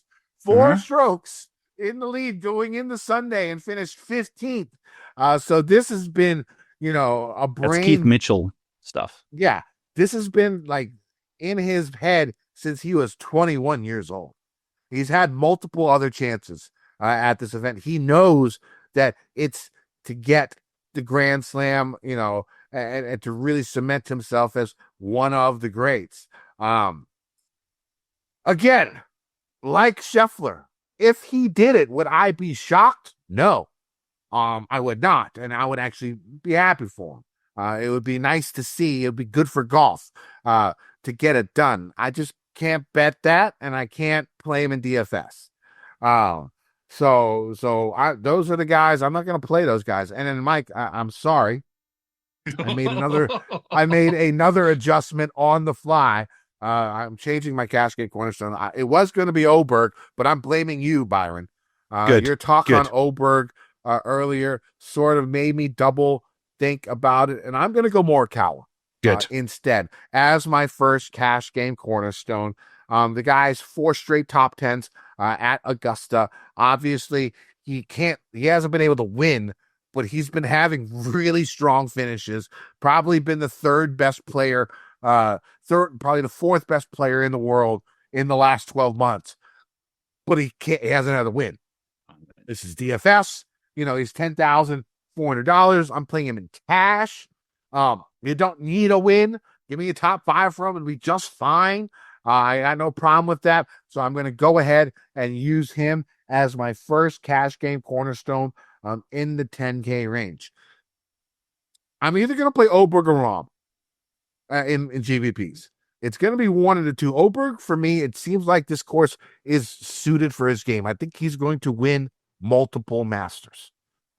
With his driving ability and his ball striking ability, I think that he will be a multiple Masters champion. But like you said, his short game has been really piss poor here in the last, I'd say, 6 months or so. His career, man. He's just never chipped well. It's been really bad here recently. Like he's like 80th in this field. And again, there's only 96 golfers in this field. And, 15 of them, you can't even really play. They walking bag of bones. Yeah. So, yeah. And so we'll talk more about that when it comes to the cut, because the cut is top 50. So you could be a little bit more aggressive. And that is what I'm doing in cash. I got 10K, 9K, 8K, and a punt play, like a really cheap 6K play. And that's a strategy I'm using in cash because, like I said, not many people are going to be cut. I think the 66 number is going to be sort of high, but I want the upside that these guys bring that I'm going to have in that lineup. But let's get back to GPPs. Oberg. We talked about it. I think he's going to win multiple. I like him a lot. And I think Rahm has a lot to prove, right? I think Rahm has a lot to prove. And he seems like the type of guy, sort of Koepka-esque, where, he knows he has to prove himself. He sort of comes through most of the time. Like, I trust him in those situations. He's a top 10 in every event in LIV. He's the best LIV golfer there is out there. I like him, and I think, of course, you might be able to get reduced ownership with him being in LIV, maybe 12%, maybe 15%, something like that. I think Oberg would be a little bit more highly owned, so maybe I am leaning a little bit more towards Rahm here. So Morikawa in cash, Rahm in GPPs. Who do you like? Yeah, I think I'm going to be putting Morikawa in at least half of my GPP lineups. I don't like him to win this tournament, but I think I can find the winners somewhere at the bottom. You know, like the next 5 guys might win this thing. He's going to finish second to them. Like a lot of the time, you know, like that's just what he does. And I like John Rahm's consistency as well. They're both these two dudes that are just really playing good golf right now, but neither of them can win a freaking golf tournament at the moment, man. I know Rahm again today at freaking Doral, +2 in round 4. Like the Olympics, meltdown. Like he just can't get over the line. Since going and putting on that Letterman jacket, it's been a problem for the man. So love the consistency. He's going to be in the mix, but is he going to get across the line? We don't know. Yeah, that's why we don't bet him. That's why we don't bet him when we play him in DFS. The better fish bets, right? Yeah, the better fish bets. Exactly. Plays, the better fish plays, right? Yes, the guys you want to bet. You don't. You want to. You know. No, this would be the opposite. This is the opposite. Yeah, this is the fishy better. Yeah. So Bryson in the 9Ks, let's get into that situation. I'll be fading all 3 of the boys at the top, maybe throwing Scotty in a couple lineups, but the other 2, you know, their consistency is not nearly there for me.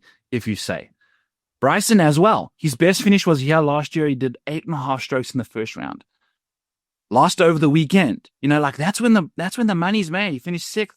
When you shoot when you gain 8.5 strokes on the field in round 1 and you finish 6th in a major, this course ain't for you, man. So I don't mind Xander though. I don't mind Brooksy at $9,400. I don't know Kenny, what are we getting from Brooks Koepka this week?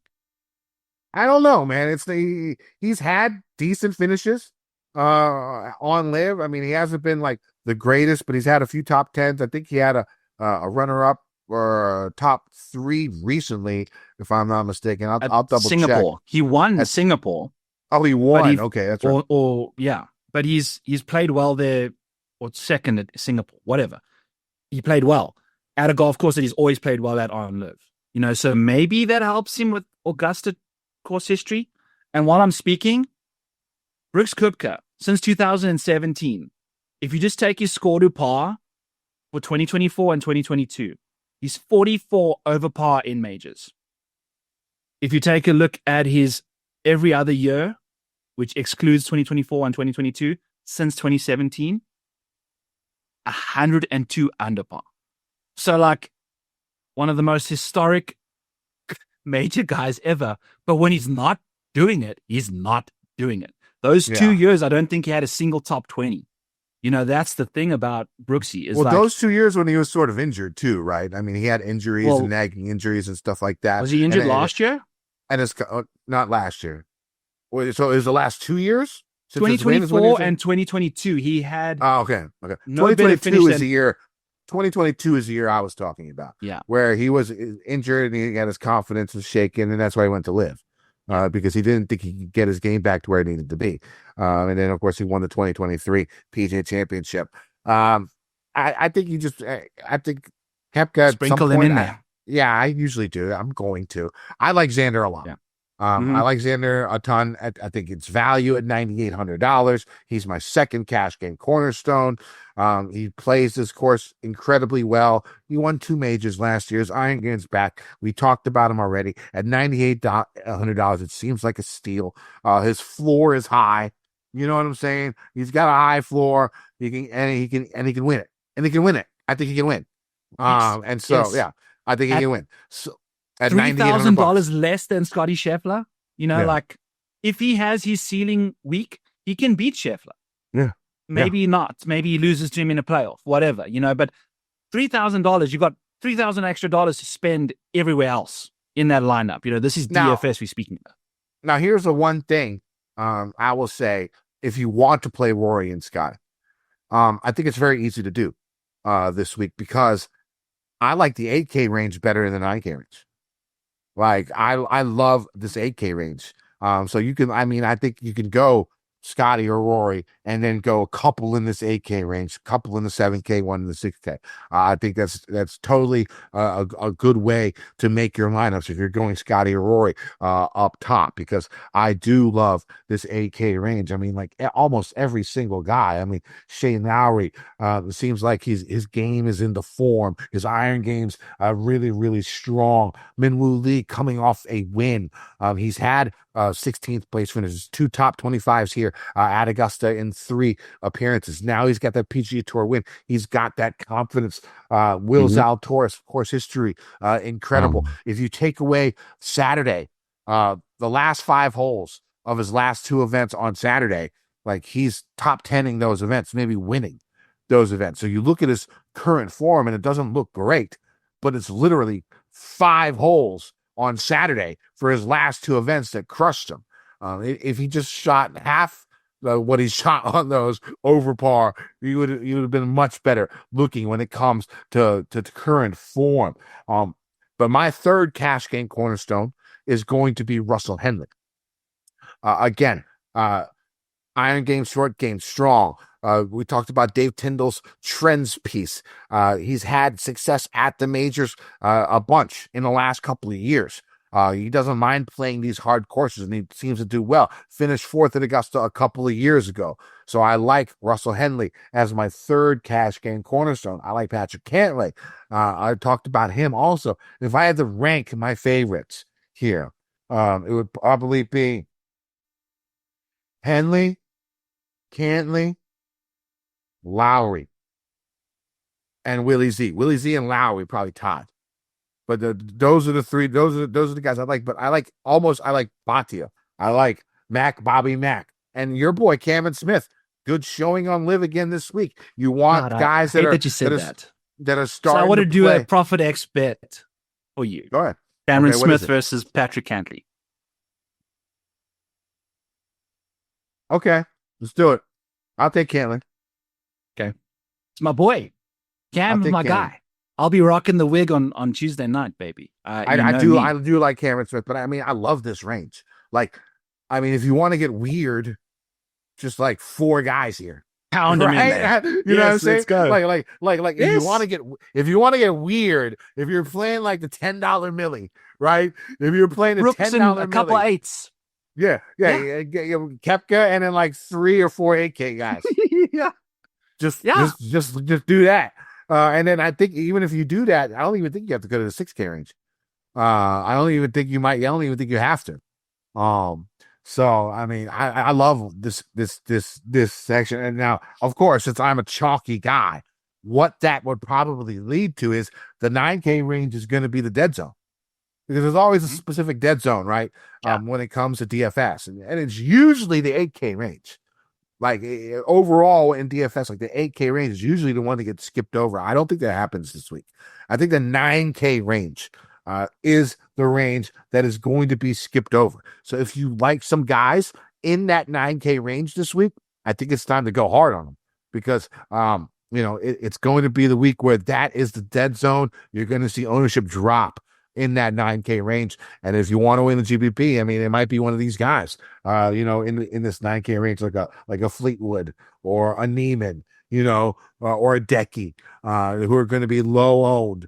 Now, do we have faith in them? I'm not sure. But if you do, go ahead and put your money down on it big time, because I think that's where you're going to get your leverage this week. And of Tommy course, Fleetwood, he's one of these guys that once a year he pops for a top 5 in a major. So if you just play him in every major, you're probably going to get a top 5 from him by the end of this year. Yeah, I mean, Hatton's a good play too, man. I mean, like this 8K range is loaded. Yeah. Kenny, I loaded up, yeah. Brooks, Henley, Zalatoris, Cam Smith, and Shane Lowry. 5 guys. $9,400 to $8,200 leaves you with $6,900. Real nice number there to go into the 6th spot there. I mean, balanced might be the way to go this week, because the top of the board has got all sorts of shit going on. There's warts everywhere, baby. So let's go to the middle of the board, yeah. I like it a lot. Definitely get weird that way when it comes down to it. And the thing is, like, so even if the 8K is chalk, right? Even if there's a lot of chalk in the 8K, if you build your lineups like that, it's going to be unique. They're going to be unique. Yes. Because someone's going to go 10K, and almost everyone's going to start with a guy in the 10K or in the high 9K range. That's just the way people build their lineups, right? Yeah. So even if the 8K range, even if you pick like the chalkiest guys in the 8K range, but you're starting your lineup with like a $9,400 guy and then 4 of these guys, it's going to probably be unique, at least, right? So, yes, when it comes down to it, there's 96 guys in this field. So leaving a couple extra $100 on the table, don't feel like you have to spend every single penny this week because there's really only 96. And like we said, there's a walking sack of shit for like 16 of these dudes that are just have past winners, like. I will say, Ana Cabrera, the wife beater. I was laughing before you said wife beater. Just for the record. Sure. He did win the Champions event this week. So he's coming into Augusta as a former champion. He's back out of jail. I don't know why. And, he's maybe. I don't know. Our guy Jim Cummings mentioned 2,000 to 1 to win this thing. And you can grab him with the each ways for 5 places. Go ahead and get 12 places. Yes, each way. Just go big. Just get top 20. It's ridiculous. Take the 12 places. I'm sure you can get them like 1,500 to 1. With like 12 places. If look, he made a mistake. It's a mistake that it's really hard to come back from.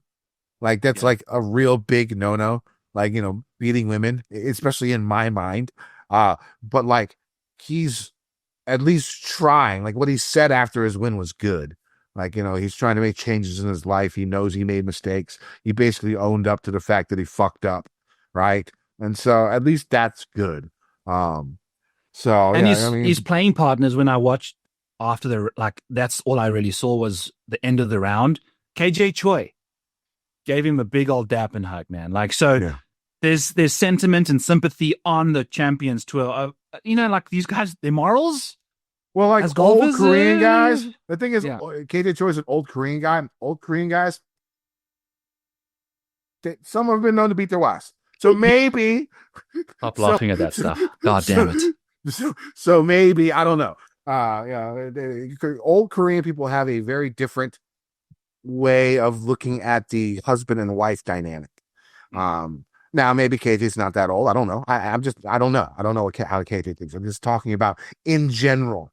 Like old Korean people have a certain way of how they think of a relationship, and it's actually coming out in Korea. There's a little big mess with a lot of people getting sexual assault and harassment charges. Basically, like they have their own Me Too movement now, and it's really, really big. And it's like taking down like stars and stuff like that. So at least some change is happening there. But anyways. 8K range. So did you go over who your favorites are? Cameron Smith, friends, as bad as he's playing on LIV whenever. And last year he finished 6th. He didn't gain hardly anything with ball strike. He chips and putts his way around this golf course like a goddamn locksmith. His name's Cameron Smith, but it could be Cameron Locksmith. It's just amazing. I love seeing what he gets up to around this venue. I'm so in love with this man. He's like, I don't have a hall pass, but if there was one, it'd probably be Cameron Smith. And second time I've made you very uncomfortable on the show in back-to-back weeks, Kenny. I appreciate that. Doing my best to do this probably once a week now. So love what's going on in this 8K range, like you mentioned. Will Zalatoris also could be very sneaky. Same situation. 3 appearances here. His worst finish is a 9th. That's better than Joaquin Neiman's best appearance here ever. And he's played way more. What are we doing? Even though he plays like ass right now, he just shows up here. He's not playing like ass. He's not playing like ass. I already playing okay. It's 5 holes around. Yes. Without those 5 holes in the last 2, like on Saturday, his final 5 holes on Saturday in his last 2 events, I think he shot like 16 over. Is he right now? You just take those 2 5-hole stretches out. He's like top 10ing. He wins the Players, right? Yeah. 65 to 1 right now. He wins the Players, right? He's top 10 in the other event that happened. I think it was a Valspar The Valspar. Yes. Yeah, it's those 5 holes. Like, so in the 144 holes that he's played, 134 of them have been solid. Like, he's probably been in like the top 10 in the tournament in 134 of those holes. It's just those 10 holes fucked him. I don't know what's going on Saturday at the end of rounds, but yeah, I think like 16 over par on those 10 holes in the last 2 events. Yeah. So I think other than that, the game is great. I love that. I think his form is good, and I think he's definitely worth a play this week. Good. 7K range. Corey Connors, like I said, we got a 10th, an 8th, a 6th. Last year, top 40, not the greatest, but he's entering this week. Like, his baseline across his career is perfect for this golf course from a ball strike. He hits that ropey draw around the corner.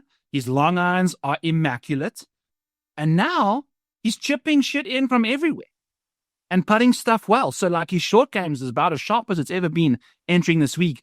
And we know if he can return to the baseline approach and driving play that he has, we are looking good here. So love Corey Connors at $7,900. Your boy Sepp, obviously a big fan of him going into this week. And then if we take a look at Tom Kim, I know this is a weird situation, but as bad as he's played since he's won the Wyndham Championship and the Shriners, a 16th and a 30th here isn't terrible. He's popped up at majors, 8th at the US Open in 2023, 2nd at the Open Championship in 2023. Like, he's got a second place finish on the resume. He's $7,500. I'll take it. Justin Rose, $7,200. Got a 16th, a 7th, a 23rd, and a 12th since 2018 at Augusta. Love that track record. 3 missed cuts as well. You're going to get that from Justin Rose. I understand that. It's all good. He's $7,200. This guy, Kenny, if you take a look, he's 7th in all-time strokes gained in round 1 in majors. So bet him in round 1 for a first-round leader. I will be doing that as well. Play him in round 1 showdown as well. Sergio Garcia, $7,100. We just mentioned he's missed 5 of his last 6 cuts at the Masters, but he's playing some of his best golf he's played in a long time at this golf course now. So I like those names. What are you doing in the 7s?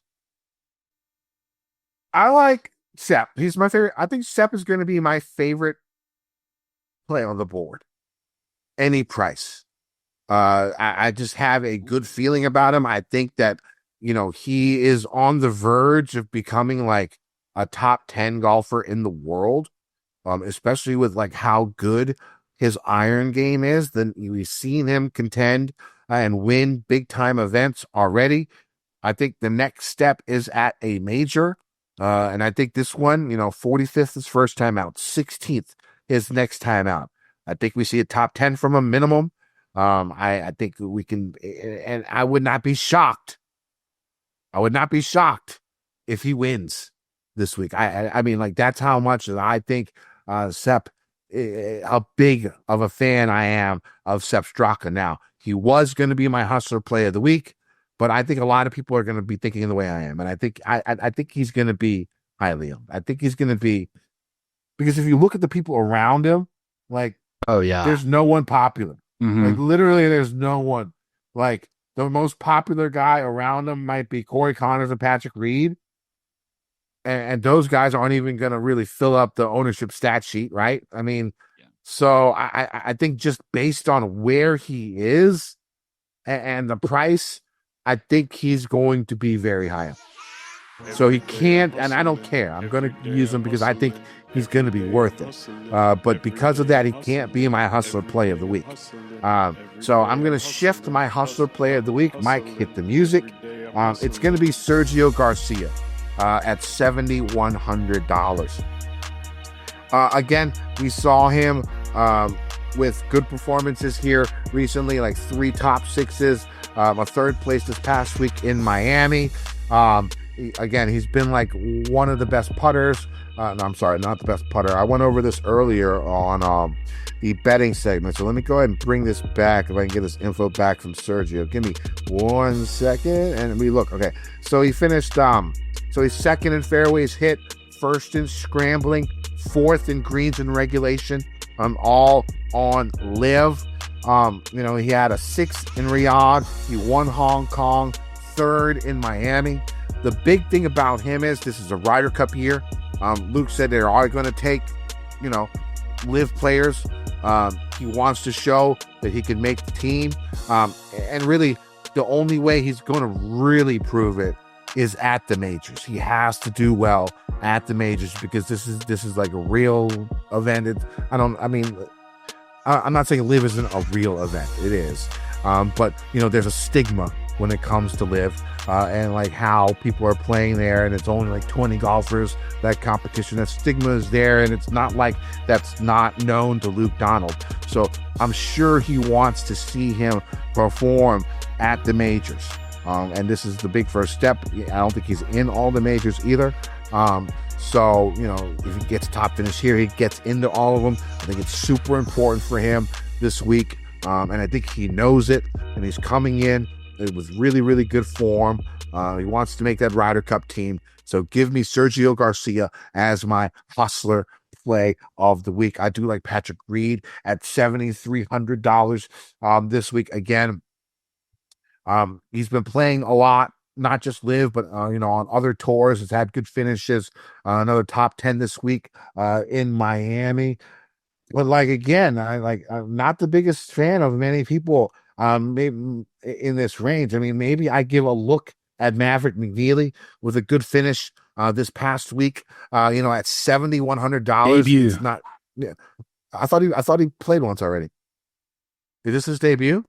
I think it is from what I'm seeing on my stuff. Okay, but maybe it is. But again, you're gonna have guys who are playing for the first time. They're pretty good golfers and all going to be cheap.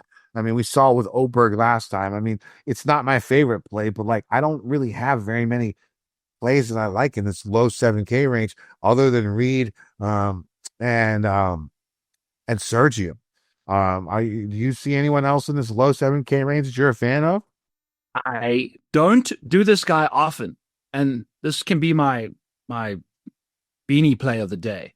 Cameron Young. He's finished 7th and 9th in his last 2 Masters.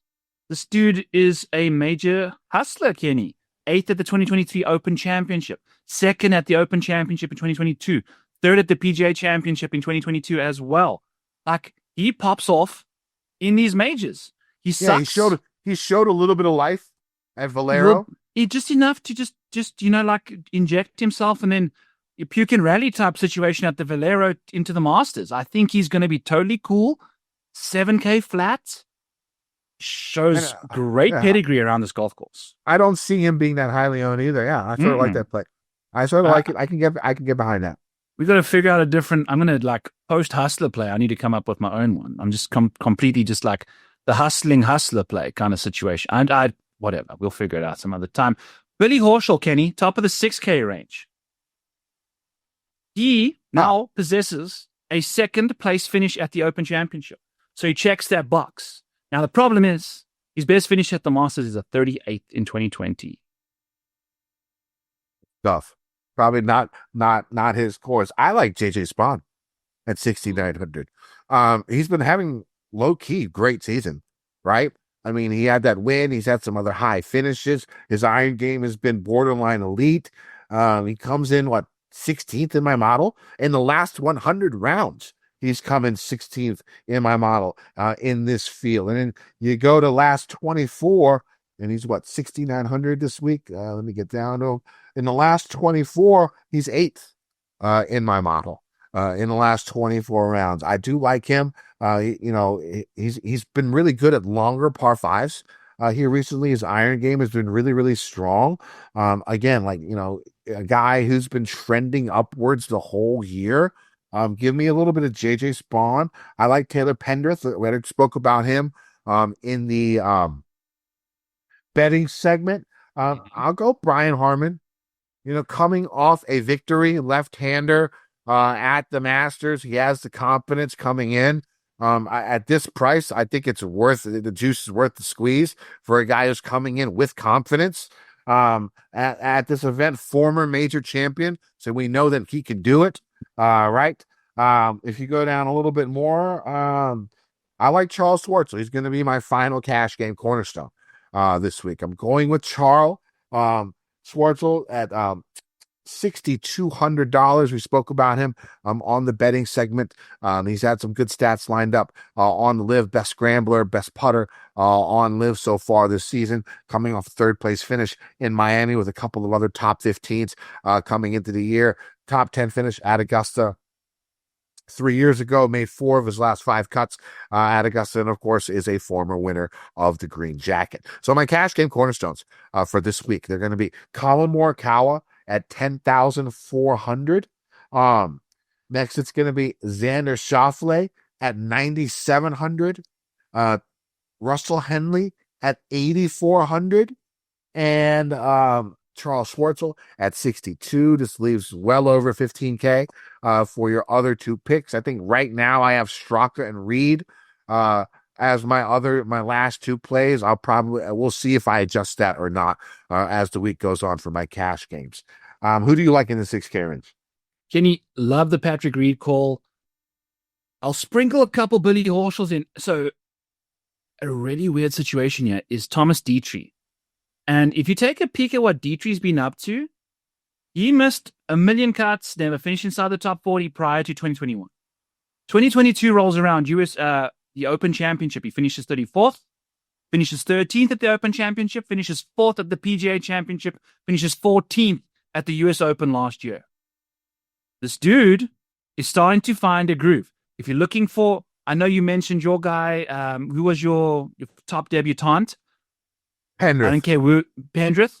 I think just play both, Thomas Dietrich and Pendrith. I think they're going to be, probably Dietrich's odds will be even better than Pendrith's. I think he's a great debutante option, if you ask me, given his pedigree in majors over the last little while. 4th at the PGA Championship. Not bad. That gives you a lot of confidence. And he's the ultimate choker on the PGA Tour until this year at the Waste Management. So maybe he just shows up at these majors. Benny On isn't a terrible option either. He's got a top 16 here in 2024 as well. Phil Mickelson, $6,700. I mean, he finished second year when he was 52, now 54. There's no real difference between those ages, apparently, for Phil Mickelson. Played quite nicely at the roll. Like what he's doing. Chris Kirk, in his 2 last appearances here since 2018, he's only got 2, 16th and 23rd. You think about what he does, well, ropey draw. That's what his shot shape is. Just hits that ropey draw around all these holes, finishes 23rd, no worse than that in the last little while. Same thing with Lucas Glover. His last 2 appearances here have been a 30th and a 20th. Lucas Glover, $6,600. Ropey draw, off the tee, great iron player. Now he's got the broomstick in his hand, he's putting quite nicely. So I don't mind him at all. You take a look at Harris English as well. He's made his last 3 cuts around here at $6,500. 21st, 22nd in 2 of his last 3 starts. Harris English, ladies and gentlemen. And then, Kenny, we haven't even spoken about the weather. Rainy, doesn't look much hotter than 75 degrees this week. Zach Johnson, $6,200. Ultimate scrapper. What did he get up to this week at Valero in the shitty-ass weather? Cold weather, Zach Johnson. Masters champion. When it's cold and wet, these par 5s become less reachable. What does Zach Johnson do? Wedges, baby. You know what I'm saying? So that's what everyone's got to do. If you put everyone on a wedge fest on the par 5s where you score all your birdies, Zach Johnson's on the same level playing field these guys, and he's better than most of them in that department. So $6,200 isn't a terrible option. He has missed 3 of his last 4 cuts here, but I think he's never a terrible first-round leader play, by the way, as well, for Zach Johnson there. So that's the bottom of the 6K range for me. Brian Campbell's obviously going to win the Masters at $6,200, but you know how that goes. All right, so one and done. I think when it comes to one and done strategy, I think the smart play is going live, guys.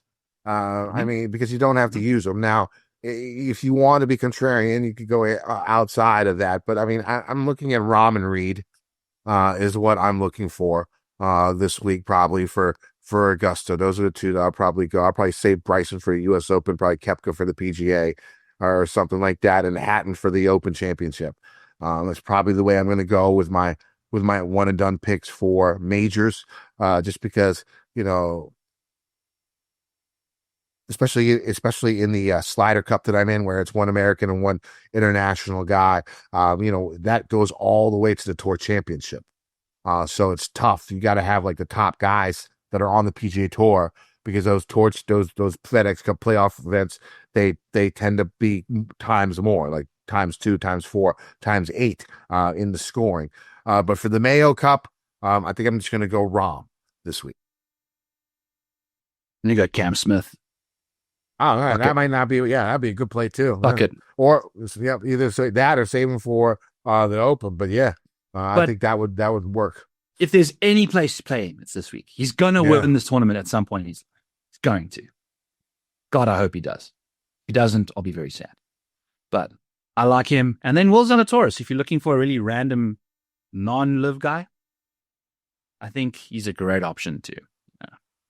I like it. Super leverage position. Like these are contrarian plays, which I need to start doing because I'm way down there right now. So got to catch up. I'm in 214th place in the Mayo Cup. I think there's like 4,000 entries. I'm in the money. I'm win up. If I'd stop now, I'd win like $750. But the majors are always the big ones. So you got to try and get these right, but then you got to get the strategy right too. So I thought about Scheffler, but I think I'm going to go Rahm. Not this week. Got to see a bit more from him right now. I think you're probably right. I think you're right. Mm-hmm. Yeah. I think I might save Scheffler for like a SIG event, since it's all about the money when it comes to the Mayo Cup. Yeah. Next week. Obviously, Heritage if he plays well. I know, right? Yeah. You know what I'm saying? I don't know. So we'll see. All right, Kenny. Anything else on the menu for you? I think that's it, man. Tell them where they can find your shit, brother. Yeah, baby. Use code FGD50 to get yourself 50% off the Model Maniac Patreon, where you can find everything I've showed you and get access directly to me. Blind as a bat, I will be there for you in the darkest times of the night. I'm there in the Model Maniac Discord. Use code FGD50. Beg of you. All the models, catch me on Mayo Media, live, tab, 7 Eastern, or back 9 bets. My boy Kenny will be on there to start the show with me. We'll have a couple more fun tidbits for you guys. And at the Model Maniac on X, I think that's where you can find me on the socials. Kenny, get us the hell out of here. You can find my final betting card on X at KendoVT. Any other bets or ProphetX plays or any other stuff that'll be on there. Any live ads will be on there. I'm off Thursday and Friday, so if you want to chat while we're watching, you can always hit me up on X. It's the Masters week. This is our Super Bowl. Something we look forward to every year. Thank you so much for listening to us for all these years. We do appreciate it. It should be a fun week. Let's win some motherfucking money. DGen Nation.